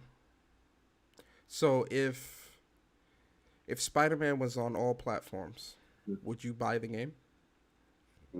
Avengers or Yes. Spider-Man? No, Avengers. Avengers? Probably not. So uh, even though yeah. Spider-Man, okay, so you're not gonna buy Avengers now, and you wouldn't buy it with Spider-Man being in the Xbox version of the game, correct? Yeah, I don't intend to. I've never like I was interested in the Avengers. Like I said, after it got this delayed to September, I was like, all right, if anything, I'm gonna buy it next gen. But I never intended to buy the game right away. Okay. Um, if I see, honestly, this is how I look at it. If I see gameplay with Spider-Man and I think it looks dope, I'll probably then buy it, and I'll buy it on PlayStation. It'll probably be like one of those rare multi-plats. I Now buy. hold on. Let me stop you there. Hold on. So you're saying that if you see gameplay of Spider-Man Mhm. and he looks dope, you'll buy the PlayStation version of the game. Yes? Yeah. Then what Microsoft is doing what PlayStation is doing clearly works. Yes? Of course, it's intended to work. Like who said what it doesn't work? Of course, it works. It that But a it, game that you originally would not have bought, you're now second guessing if the gameplay of Spider-Man looks good. Because yeah, I you don't. love Spider-Man. Spider-Man's one of your favorite heroes, I'm assuming. To a degree. When I say that, all right, I like Spider-Man the movies, and I like Spider-Man the old cartoon that used to come on. I wasn't a big fan of Spider-Man games, with the exception of that one that came out in 2002, and then this current one that recently. Those are the only Spider-Man games I've ever appreciated. So I'm not going to take claim like, oh, Spider-Man is like one of my favorite characters. So if I see Spider-Man appear in a game, it doesn't make it like I got Marvel versus Capcom, I got Lego Avengers and shit like that. It doesn't make me enticed to play them. You know what I mean? Avengers, like I said, the game to me visually it looked good, and like I said, I would have to. From what I saw of the game, I'm not that hype of it. But if I see Spider-Man gameplay and his gameplay makes the game looks more appealing, then yeah, I'll give it a chance. But from what I see right now, it doesn't look It that doesn't appealing. look good. Okay, okay. Shout out to Big Avell. He wanted me to ask you a question. He says, "Can you ask Kidsmoove if he thinks Microsoft will acquire WB Games?" Uh, honestly, no. I don't think so either. I Yeah, think Activision might snatch them up. No lie.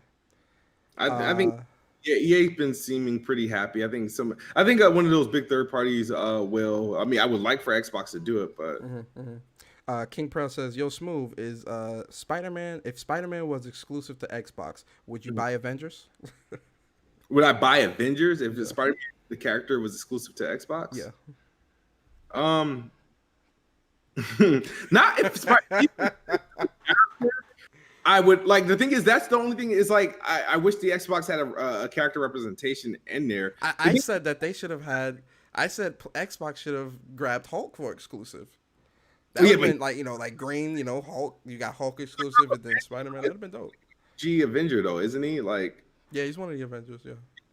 The thing about the Avengers is like, because from what I see, it seems like a co-op heavy game. I know you can play it solo, right?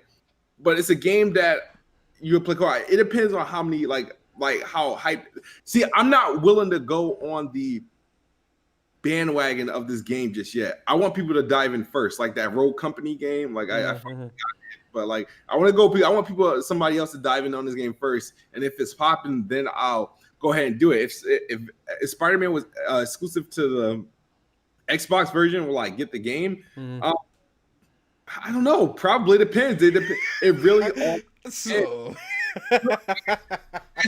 Because honestly, if the game was still multi-plat, right? Okay. But was exclusive to the Xbox, I would literally have to see the game because games coming to multi-platform games by default are being purchased on Xbox. That's just what it's been for the last like 15 years for me. I buy multi-plats on Xbox. So by default, if I'm copying a game, I'm getting on Xbox. So what would stop me, because I don't plan on double dipping on this game by any stretch. If I'm buying a game, because of Spider-Man would be the reason I would buy it on PlayStation. Because it's, I feel like, all right, whatever, I'll play this. So Spider-Man is the only reason why you would buy the game, period, regardless of where it's exclusive. Yeah. Okay. Yeah. Okay. Fair enough. So I want to ask, right? I want to ask you this question.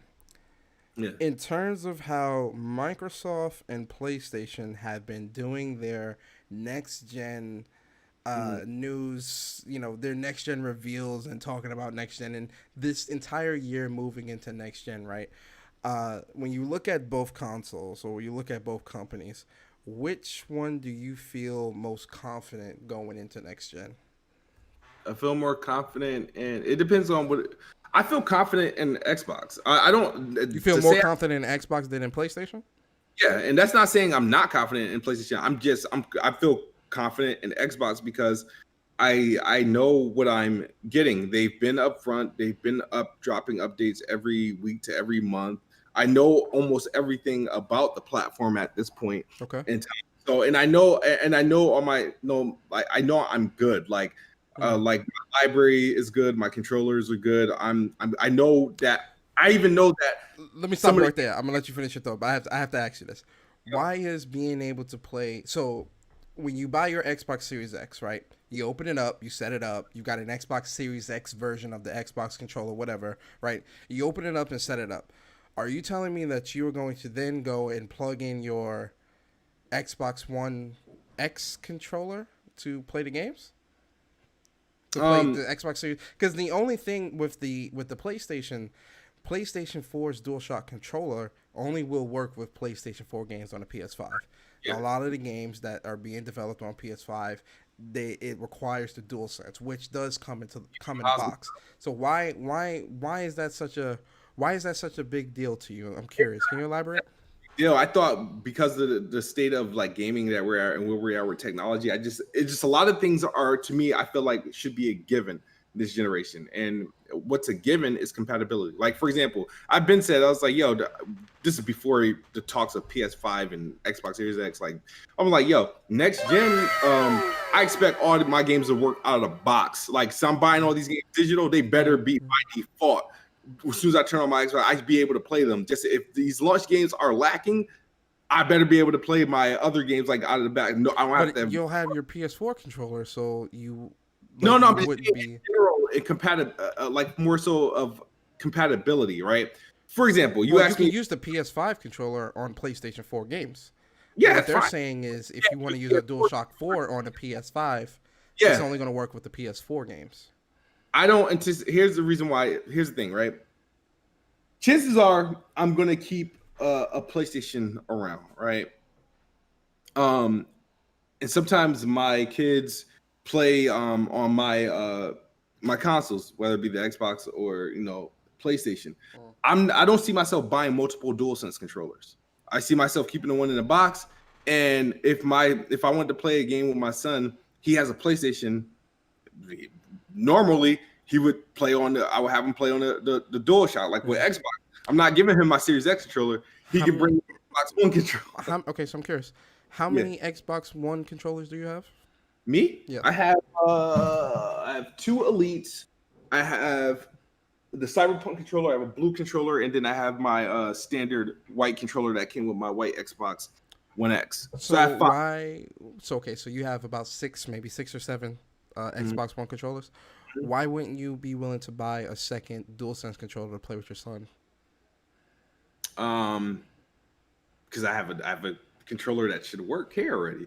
So My Xbox controller is because multiple people play. no, but I'm saying in terms of PlayStation, right? The DualSense controller. Why wouldn't you buy a second DualSense controller to play with your son? Like is so your expectation is that Hold on. I have to now. Like if well, it was, you would have to. I have to now. But yeah, to play PS5 games, you would have to. Yeah, before I knew it was a requirement, I wouldn't have. No, but so you're saying that now that you know it's a requirement, you will buy a second DualSense. I didn't anticipate having to. I did like when I bought when getting the PS5. I do anticipate getting the PS5 day one, but I didn't anticipate buying a second DualSense. Like for the Xbox, I do like I've been holding off to buy the Elite Series 2 controller, which is a last gen controller. It's not the Series X controller, but I plan to pair that with my Series X. Even though it's a last gen controller, that was the controller I planned to use for it. Okay, so when you open your Series X, you're not going to use the Series X controller. You're going to use one of the ones you already have. I do it to sign in and identify my name to that controller, but then that's it. You're putting it in a box. That's it. And I'll probably just let it sit, and then I'll primarily use the Elite Series 2. The Elite Series 2. Okay. Okay, cool.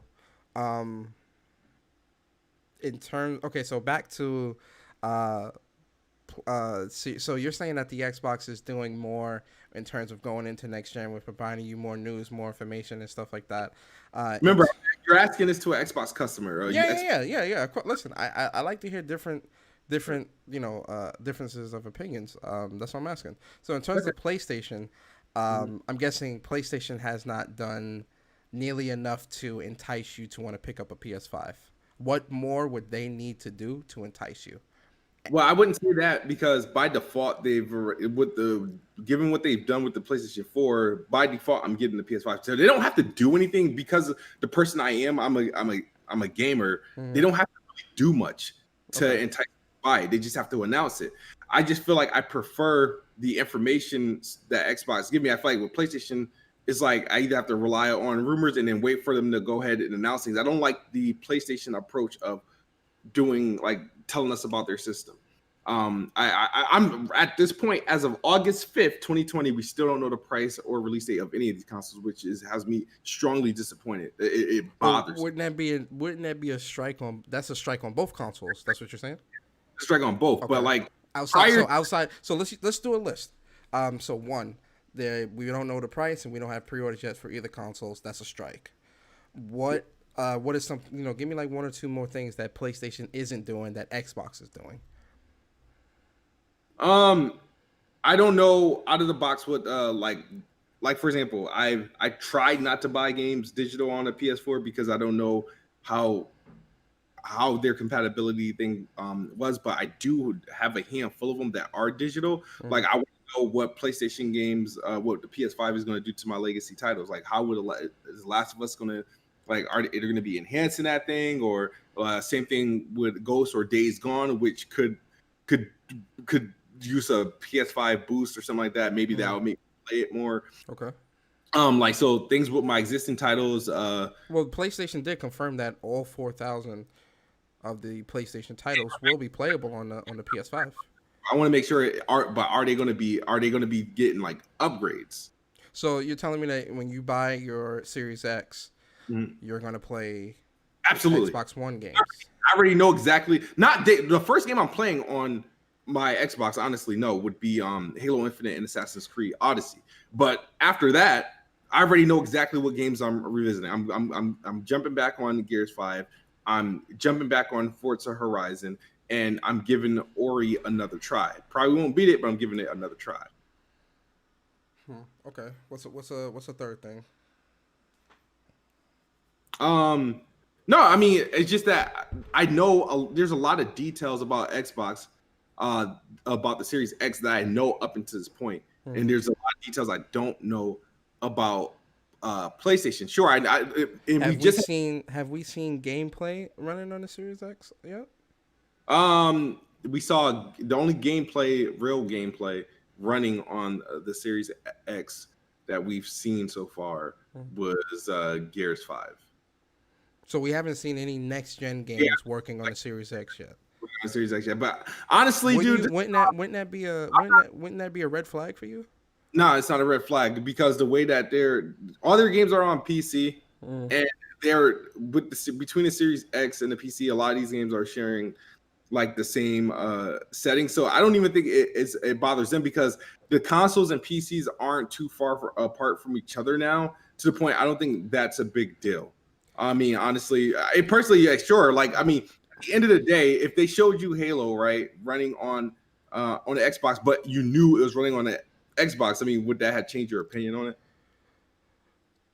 Okay, so I have a question for you then.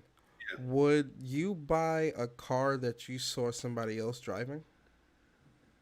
Would I buy a car that I saw someone else driving? Yes. You didn't drive the car, but they drove the car, and then they pull up and say, hey, so you ready to buy? Would you buy it? Yeah, I purchased 2 cars like that. Okay, wait. wait a second. wait a second.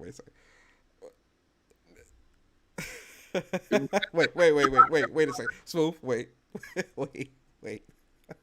So you purchased 2 cars without driving them yourself? All right. So your question, I don't, not to be disrespectful, but I don't think your question makes sense because you're telling me. So that's like let me. Okay. So when you go car shopping, right? Mm-hmm. And you're looking at a car. So say you go into a Honda dealership, right? You see this badass Honda Accord. Oh man, this is amazing, right? Salesperson comes over. Hey, you like this car? Yeah. I'm interested in buying. Yeah, can we do a test drive? Wouldn't you test drive the car before you buy it? Yeah, but what the scene? But you just said that you bought 2 cars without test driving them. No, I didn't mean it like that. When you say I saw somebody driving like the car, they drove it up to me and I bought it. Like, well, yeah. So when you went to go buy the car, you test drove it yourself. Yeah, but that still wouldn't make sense. It makes sense because so the reason why I use that scenario is because when we're seeing gameplay running on Xbox, that's technically we're watching it, but we're not test driving it. We're not test playing it. But we're actually seeing the confirmation of actually seeing gameplay running on this console is them affirming that, look, when you buy this console at launch, this is what to expect, right? I'll use PlayStation for an example. Count console or a PC? Say it again. Count games as a do you count dev kits as a console or a PC? Dev kits of a console? Yeah, are they a PC or a console? Like, do you count it as gameplay on that console, or is it considered a PC? If it's a dev kit of the console, then wouldn't that be the console? I mean, I'm just saying, just because nobody. Okay. The reason why I'm saying that is because when we saw the PlayStation 5 event, right? Everything was captured on the PlayStation 5. Hold on. That's them letting you know, hey, look. When you buy this console day one, this is what to expect. Let's go to the Xbox showcase. We're seeing Halo running on PC. Is that what to expect on the console? Didn't that Anthem trailer at the end of E3 2017 say running on Xbox One X? I'm not sure. I don't recall. I don't Oh, okay. recall. I call it. But wouldn't say that? But so essentially, what I'm asking is, with them not being able to produce any type of actual, and I'm not talking gears. I'm talking, next gen experiences that we're looking forward to. With them not being able to produce any type of anything for us to go off of by actually showing games running on this console, wouldn't that be a red flag for you at all? Like you're not. That doesn't make you question anything at all. it doesn't. When you could, we consider what the specs are and the fact that these things are close to PCs, it's like what am I don't know what to expect. I mean, I don't know. I'm not worried. I mean, the games are coming, the console's gonna come out. I don't expect that we get the games and the game's gonna be like 720, 30 frames per second and jagged edges all over the place. Mm-hmm. Because, like, I don't anticipate that. Are PC okay? So let me ask you a question: Are PCs consoles, and are consoles PCs? All right, consoles technically are PCs. Explain. They're PCs in a controlled environment. They're PCs that are just only meant for gaming. They're static PCs. PCs that are fixed. Pretty much fixed settings. So they can honestly anything with a freaking USB is considered a freaking PC. I mean, they have GPUs, CPUs, fucking motherboards, whatever, hard drives, SSD. They're PCs, right? Mm-hmm. They're just closed. They're closed box PCs. And the reason why Xbox and maybe you're not really hip to like all the stuff with these spec guys you're talking about. Xbox, I know one thing. Xbox have these platforms, a platform pretty much that unifies like their development, whether it be PC, console, and cloud. So if it's running on a PC, it's like, and I mean, if it can't really be that big of a deal because Halo still turned out to be a meme. People still didn't like the way Halo looked graphically, and it was running on a PC. Yes, now PCs is a much more open environment. It's much more to do. There's much, it's not controlled. And if Halo looked like that in that type of environment, what will it look like on an actual Xbox Series X? It's going to look like that, but more polished. It's just going to be cleaned up. So you're saying the PC version will look worse than the Series X version when it comes out? I don't think I don't think the game is going to be resemble of what we saw. It's going to look like that, but I think all versions are going to be polished and cleaned up. Like, okay, I think the Xbox Series X version will hold its own. It'll be one of the preferred versions to play. Do you think that COVID is to blame for what they're going through? So you think COVID is to blame for why the gameplay looked the way it did? No. Okay. Because the game was in development for 5 years. Yeah, I mean, so there's no excuse for it looking like that. Is what you're saying? I don't want to say that there's no. I don't believe the game is bad looking. I just don't. I mean, but for those who believe the game should be graphically better, given how long it's been in development, given the console or platforms it's going to be running on, I mean that's neither here or there. Sure.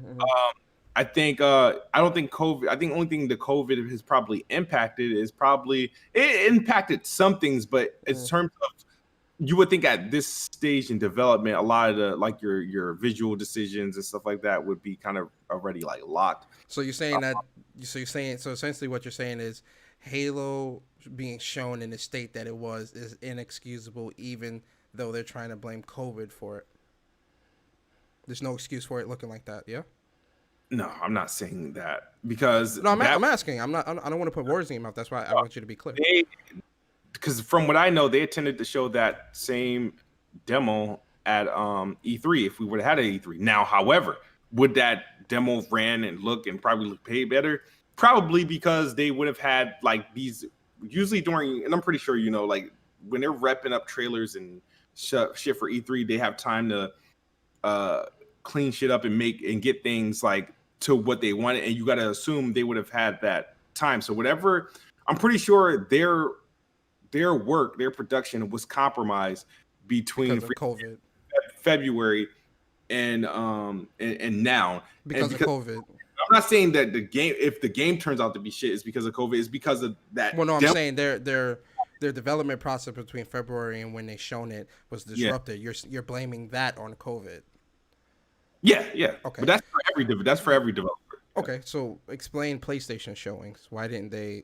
I mean, what did like we that? see outside of Ratchet and Clank that was I like? mean, a lot of what they shown was great. We saw Sackboy, we saw Little Devil Inside, we saw Kina, we saw Ratchet and Clank, we saw GT. There was a lot of things that we seen that it didn't really look like COVID was affecting the PlayStation developers. How do you explain that?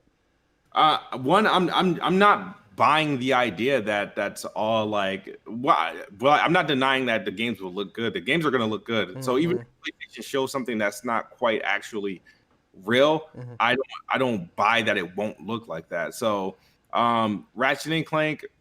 You don't think Ratchet and what we saw at the PS5 event will be what we play? Saw like outside of Ratchet and Kina, because I didn't think we saw anything really much of Spider-Man. Horizon wasn't really gameplay at all, but that was all in engine though, captured on everything that was shown was captured on the PlayStation 5. So everything is relative. Played it. Then, if that case, if you can capture it on the PS5, you should be able to capture gameplay at that point. I mean, but we seen a pretty good portion of gameplay. Destruction All Stars, Sackboy looked that crazy. Sackboy looks like Little Big Planet. That's what it is. I mean, Sackboy's from Little Big Planet. But the thing I'm getting at is we seen gameplay of games running on the PlayStation 5, so we have things to go off of. I would say still don't have that with Xbox, so why wouldn't that be a big red flag to you? No, it's not a red flag, but I do recall a rumor that PlayStation guys ran with, and it could be true that the PlayStation 5 dev kits were far ahead of Xbox, and a lot of people didn't have Xbox dev kits, and then like 2 weeks later they revealed the Series X. Are we talking about specs here, Smoove? Huh? Are we talking about specs? No, I'm talking about the dev kits. Yeah, the dev kit, the specs of the dev kit, or what? I'm confused. What about the dev kits were further along than the Series X? Yeah. Oh, so like in build, you mean like the build? Yeah, okay, got you. Yeah, from what I heard, PlayStation had playable like dev kits for a hot minute for those who had like the dev kits. Xbox, quote unquote, didn't. But I think because of the architecture that Xbox working with, I mean, a lot of people could like start their work from the PC and shouldn't have issues porting it over and getting it on the Xbox dev kit and using the velocity architecture and all that other stuff. Why not use the dev kit to create the game and then just port it to PC? Because you don't. When people start making games, that maybe the dev kits aren't available for the most part. That's why it starts on PC, and then they're able to port them to those dev kits. I mean, essentially, we don't know what type of gameplay we'll get with the Series X. Actually, remember the May event? In the May event, I recall the people that were working on the Medium at the time of their interview, they've had the Xbox dev kit for a month. So, I don't know. Okay, that's So, are you getting both consoles at launch, or are you just getting to get the Series X? I plan to get both consoles at launch. Okay, cool. Man, this was definitely a great discussion, man. Really, really good to have you on, man. I don't want to keep you too long. I know you got your podcast starting soon. I think when it comes to gaming, I'm glad. One thing I'll say, I'm glad we were able to come together like this. You being an Xbox guy, PlayStation guy, it's not just all It's definitely good to get you on here, man. Let's get into the outros, bro. Let the people know where they can find you and all that good stuff, bro. You can follow me on Twitter. That's where all the shit happens. The best spot, best spot on Twitter, man. At Kidsmoove. YouTube, I'm approaching. I'm not quite at 10K yet. It's been a slow grind to get there, but please hit me up, subscribe. I'm trying to put out as best content as I could.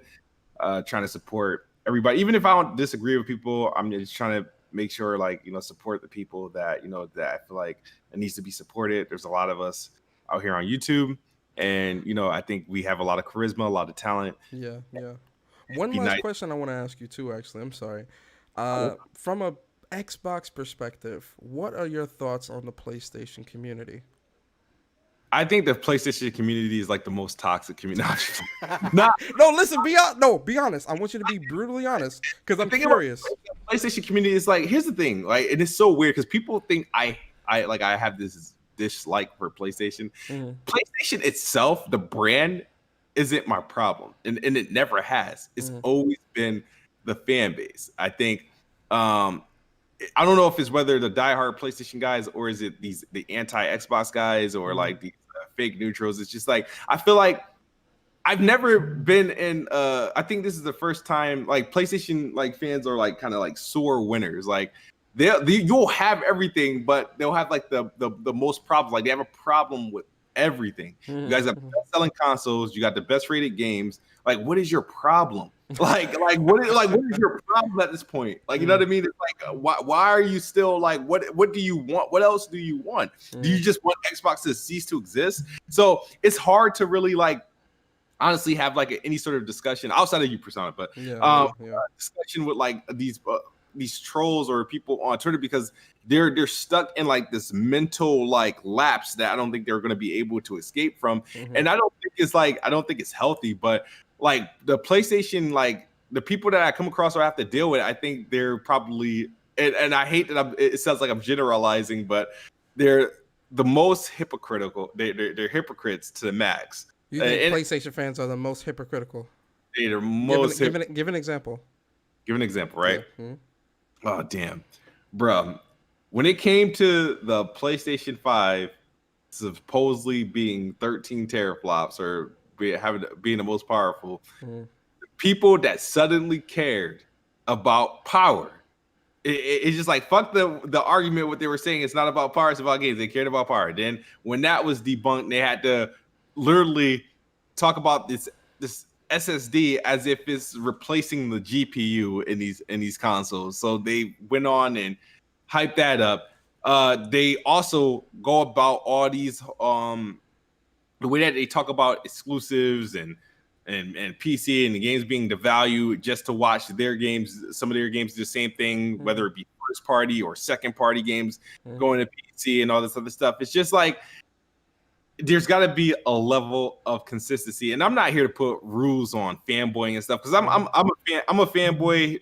It is what it is. I like Xbox. I mean, it's my preference. Yeah. Of Um, course. Of course. but I feel like and I don't even know how to explain it because I feel like I hate when somebody asks why I like Why Xbox. to what? Oh, why you like Xbox? Yeah, why Xbox? Oh, why? Like it's like is it? There's got to be an explanation.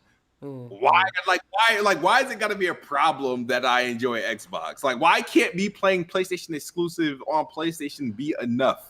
Like for me to be like okay, like I like why do I have to shit on Xbox in the process? Yeah. Like it's like these guys don't care. It's like I think for some and I think for some I think it's the fact that a lot of people in the PlayStation in the Xbox community isn't vocal enough about the bad that comes with Microsoft and a lot of what they're doing within the industry because let's be honest some of the stuff that they're doing it does affect all of us in some degree because if you know how this industry is if one company does it then you got this one wanting to do it this one want to do it that one want to do it the individuality of of Xbox being so diminished I think is what a large part of the problem is and also I'm gonna be honest I think a lot of people from the Microsoft side converted to the PlayStation side and that's a lot of the vocal people that you see that are throwing a lot of hate towards Microsoft, like in the manner that you speak of, because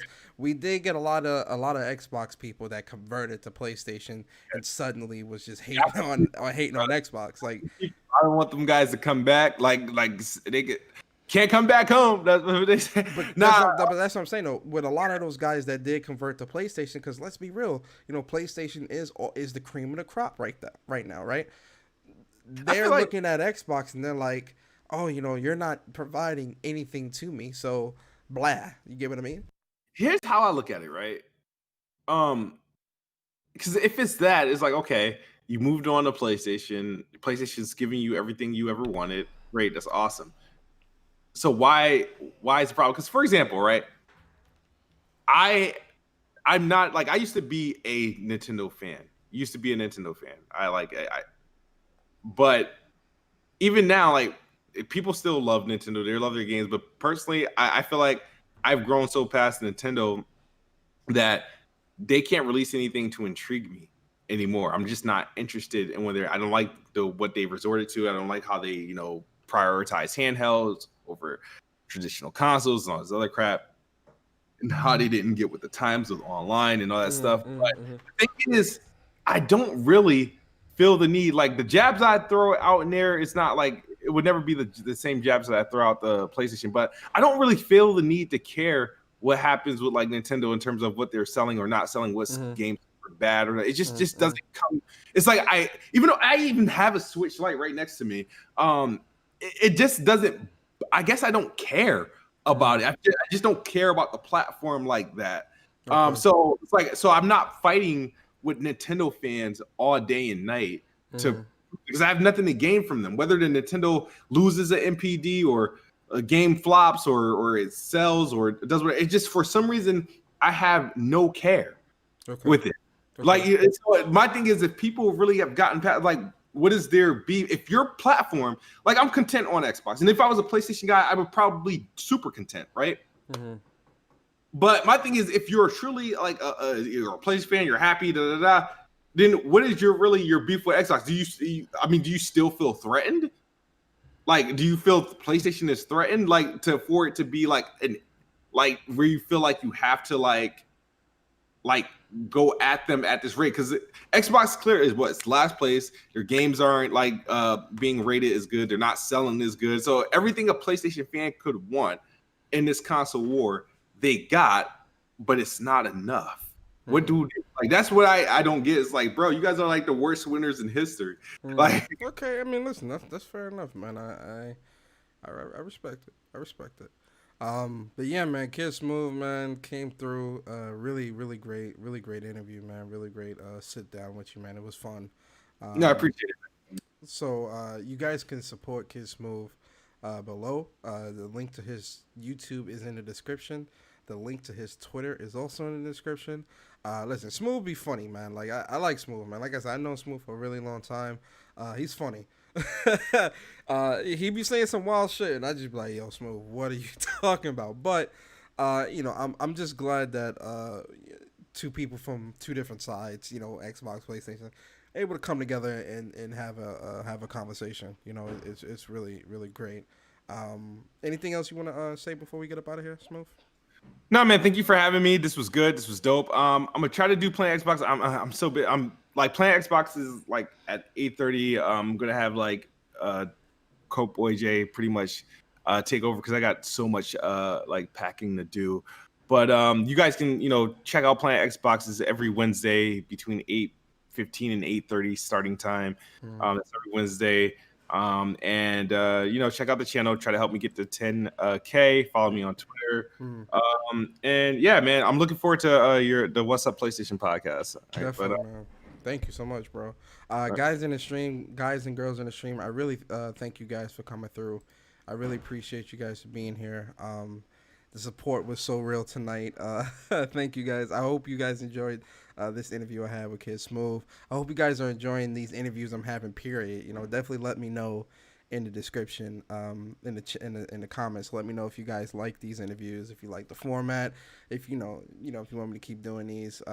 So the next two interviews that I have is I got Kofi. Kofi will be here on Tuesday at 7. And then the next interview after that, I actually have Ash and Luca. I got Luca coming through. I'm gonna see if she could come through on Wednesday. Those are gonna be two really great ones. Tomorrow, live reactions of the state of play. My pre-show starts at 3:30, and then on Friday we're doing the Avengers. We're doing the Avengers closed beta stream at 6:00, so don't miss that. So yeah, guys, I appreciate you all. If you are new to the channel, definitely like, comment, subscribe. Definitely check out Kidsmoove's content as well. Check him out. Follow him on Twitter.